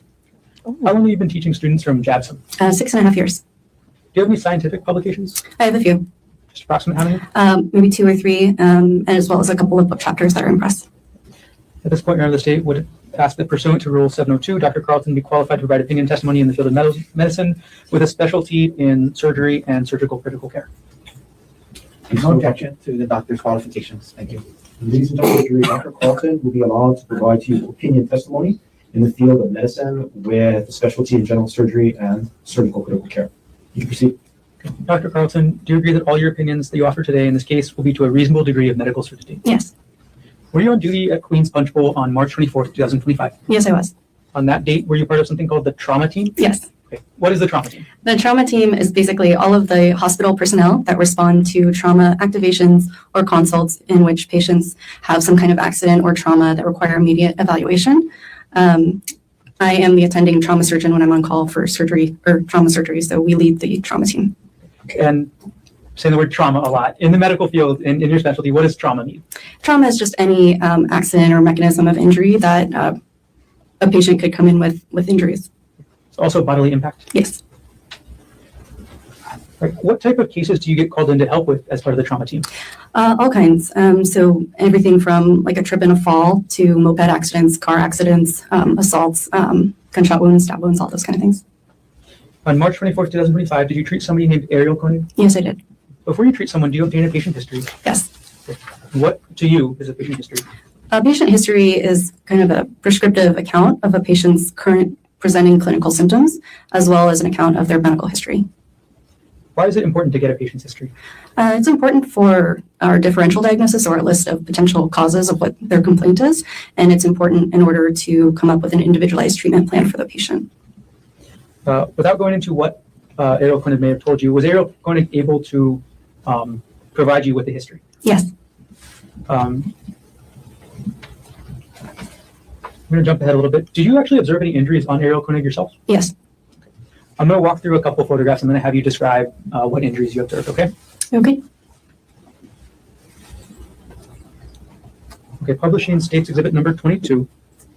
It's on the screen next to you, doctor. What injuries did you observe from this view, the front of Ariel's face? So she had ecchymosis or bruising around the eyes, and then also had a small laceration around the right eyebrow. Now, publishing states exhibit 25. What injuries are we seeing on Ms. Koenig in this photo? So this is a photo of what I would call a large, complex stellate laceration of the scalp that extends onto the face, meaning it's kind of star-shaped with a lot of jagged edges, large and complex, meaning it goes through a number of layers on the scalp. As a surgeon, what are the difficulties in repairing this? Or are there any difficulties in repairing this kind of laceration? There can be. Okay, and what are those difficulties? So in this case, and in general, I would be very concerned about the potential healing of the jagged edges. Creating those kind of skin bridges or skin strips decreases the blood supply. And so even when you suture it back together, it can have a high chance of necrosis or dying. And this is really interesting because I think, again, the defense has been very, very minimizing of these injuries. And for her to explain the complexity of how to put this back together, how to, give her a functional scalp line, how to give her, the ability to feel attractive, and good about herself, to where she can wear certain hairstyles and things like that. There's a lot of pressure on her, not just for pain and the health of just the medical, physical help, but she also has to be thinking, of the psychological health of trying to make this as, normal looking as possible and give her as much function as possible. Creating a larger wound. And then there was also a really high risk of infection, just given how big the wound was and the stated mechanism. And what was the stated mechanism? Ariel said she was hit with a rock. I'm going to take the states exhibit 25 off the screen now. Were there any injuries to Ariel's extremities? Yes, she had bruising of the left hand that turned out to be a distal phalangeal tuft fracture. Okay. I'll jump back to that in just a moment after I ask a couple questions. Was any imaging done to Ariel? Yes. Did you review that imaging yourself? Yes, I did. Okay, and what type of imaging was it? So we obtained a CT scan of the head, the face, and the cervical spine, and we also did an X-ray of the left hand. And did you review the results of all this imaging yourself? Yes, I did. Was there any skull fracture? No. Any face fracture? No.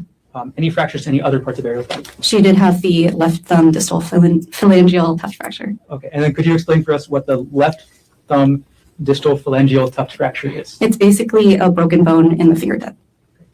When you say a broken Yes. bone, was there any displacement? It was mildly displaced. And what does that mean? So bones are basically in a straight line. And so when you fracture it, you end up with at least two pieces.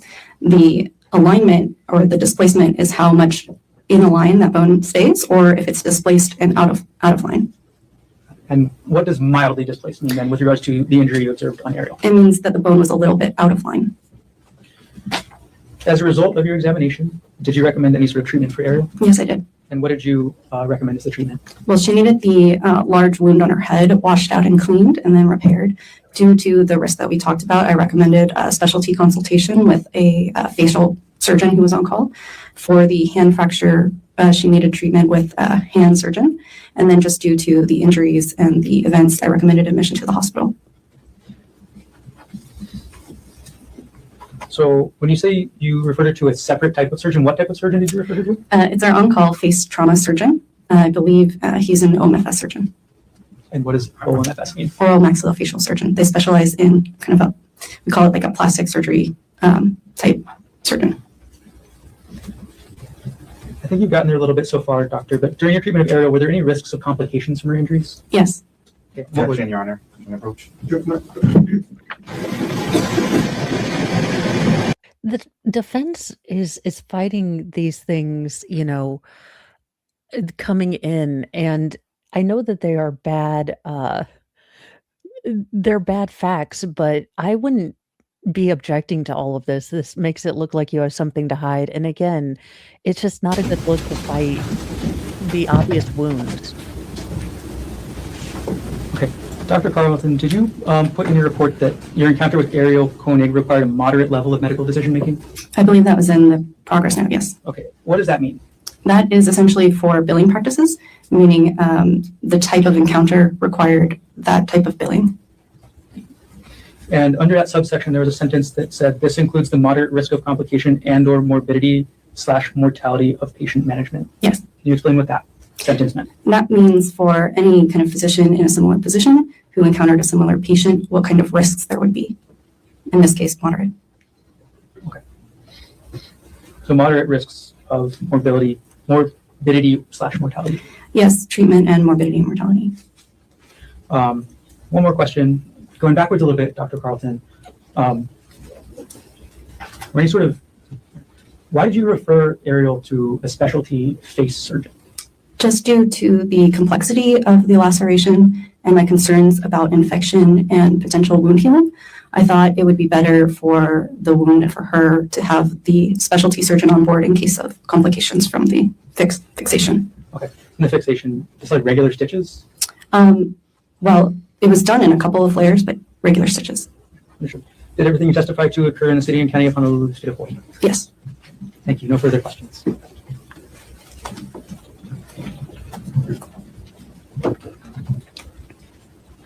Thank you.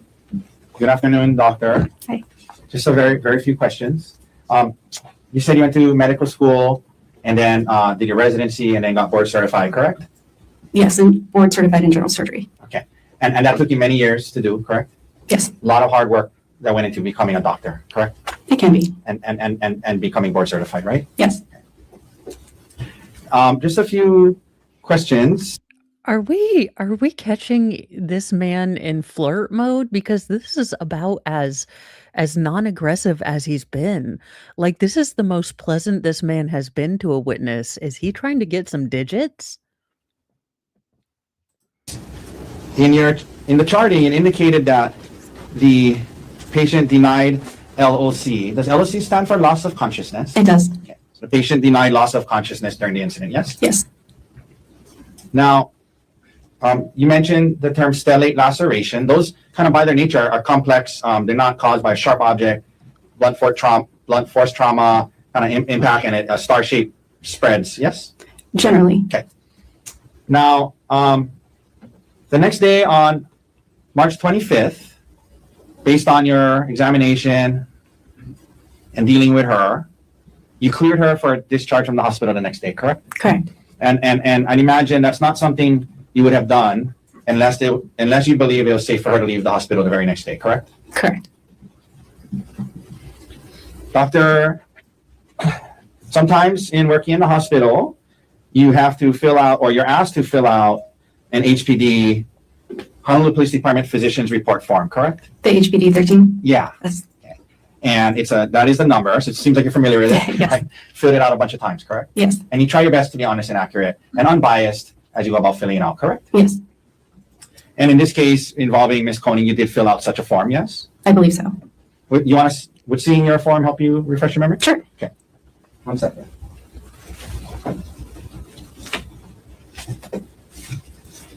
Your Honor, may I approach with D81? Yes.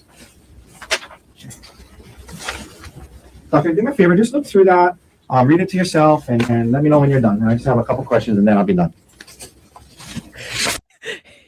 It's very popular in the Szechuan Valley. Everywhere you go, there's a Whitney.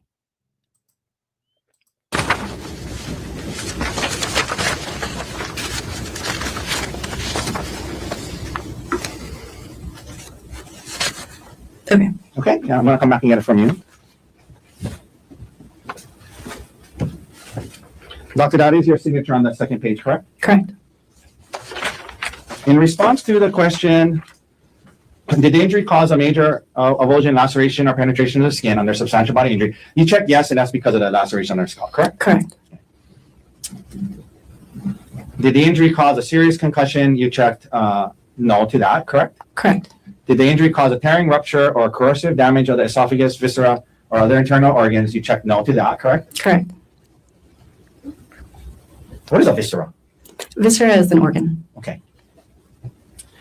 Under the serious bodily injury portion, did the injury create a substantial risk of death? You checked the box no, correct? Correct. Will the injury cause any serious permanent disfigurement? You checked the box no, correct? Correct. Will the injury cause a protracted loss or impairment of the function of any bodily member or organ? You checked the box no, correct? Correct. Okay. Thank you for your time, doctor. No further questions. So, Gardner, any reader? Yes, please.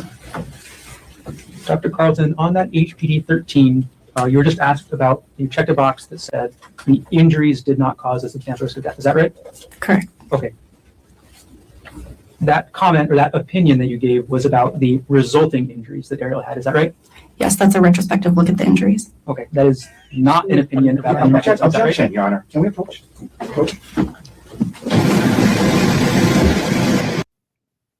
Objection, Your Honor. This is terrible for my client. He looks like a real douche. The judge is like, your client is a real douche. I can't stop reality, counselor.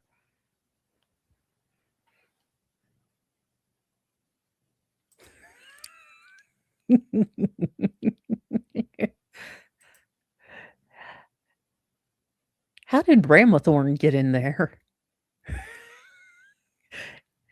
Oh my god, they sent Ramathorn down to Hawaii because he asked for a liter of Coke too many times?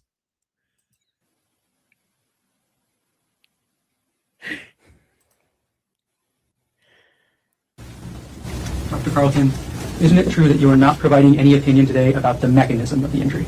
Correct. Okay, thank you. No further questions. Mr. Otake, any follow-ups? Nothing further, doctor. Thank you. Dr. Carlton, thank Now, actually, this is where I have to say goodbye to you guys. I have to go get the young ferals. But what I will tell you is for the first time in a long time, we are going to have a Mow After Dark, and it's just going to be in horizontal. I'm not even dealing with that. But we are going to look at, again, it's not going to be for everyone, but I am at 7 p.m. tonight going to watch the first day in where the let me pull up the article or give you a little taste of what we'll be looking at tonight, just because to give you a little bit of an idea, because I do want you to be aware of what we're probably going to be looking at. 7 p.m. Eastern time, but we are going to be looking at the Athena strand. I refuse to use the jackass's name, but we will be looking at that. Now, he has pled guilty to the unaliving of little Athena, but now the jury will be looking at punishment. Now, it was expected to take several weeks, but since he has pled guilty, the trial has immediately gone into the sentencing phase, but the jurors are still required to decide whether he is going to go to Old Sparky, colloquially, or whether he's going to get life in prison. Now, I will warn you that we will be seeing stills, we will be watching body cam videos, and the prosecutors have said that they will be playing audio recordings of when he unalived her. So do be very careful of your mental health. This is going to be a rough one, but this little girl fought her ass off. Um, I know they have audio of the event, JKD Buck. So do be careful. I will be putting this in the evenings. It is, I completely understand. Protect your mental health, but this little girl fought for her life, and I will be interested. Honestly, I would just vote old Sparky on my own. Uh, but that is me. So again, do protect your mental health. We will be watching this, but do protect your mental health. And absolutely, that's why it's after dark. I am going to be using curse words. Um, I will not. Uh, and there might be times that I'm going to have to take a puppy kitten break. But this was one that I am glad at least he spared the family the trial. Why we don't just send him to Lord Sparky, I don't know. Uh, yeah. So, like I said, I know it's not everyone's cup of tea. That's why I did put it on after dark, and it will be a more ragey mo. So do be prepared. It's not going to be, flippin' flapjack mo. She will be using the F word. So that being said, I did purposely stay away from this case because it was one that I was going to cover, and it is interesting to watch when you know that it is going to be more a punishment. So he is not going to escape justice no matter what, but it is not going to be an easy trial to watch. So have a wonderful. I will be starting at 7 p.m. Eastern time. So 7 p.m. It is 1:46 p.m. my time right now. So at 7 p.m. my time, we will be starting this. Now, we probably won't get through all of day one. And then tomorrow, there will be no mornings with Mo because I have to do taxes. Yeah, I'm kind of hoping that that's going to happen.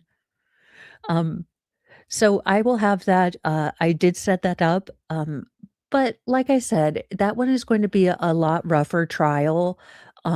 Even though we know he's guaranteed to never go out and free again, it's still going to be a rough trial. Um, so do do be mindful of yourself if you are watching this because we are going to be exposed to some not so good things. We will do puppy kitten breaks. We will do that kind of thing. And this might not be an every night thing. With these harder trials, we might need to take breaks a little bit. But definitely, if you want to join me, you are welcome. But do be mindful of your mental health. And I will give you a warning at the start of the stream. And then if I'll kind of do a cursory watch through.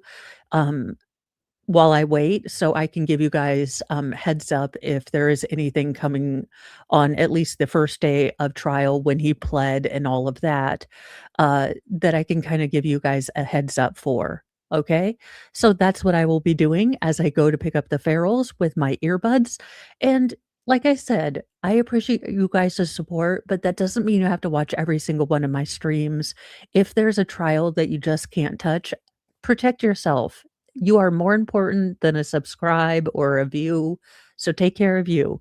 I will see you guys tonight.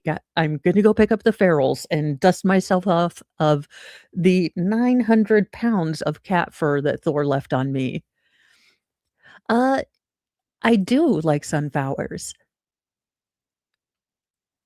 Yes. Yes, according to his defense, he alleges that he abducted Athena because he accidentally bumped into her and was afraid that he would get in trouble for bumping into her. Um, that is his story. But like I said, take care of yourselves. I will probably, like I said, I will be having an adult beverage. It will be, a little bit more of a blue show, if you will. So it's not going to be the mornings with Mo. I will be a little bit more cursy, but just, make sure that you're taking care. Okay, you guys? Bye.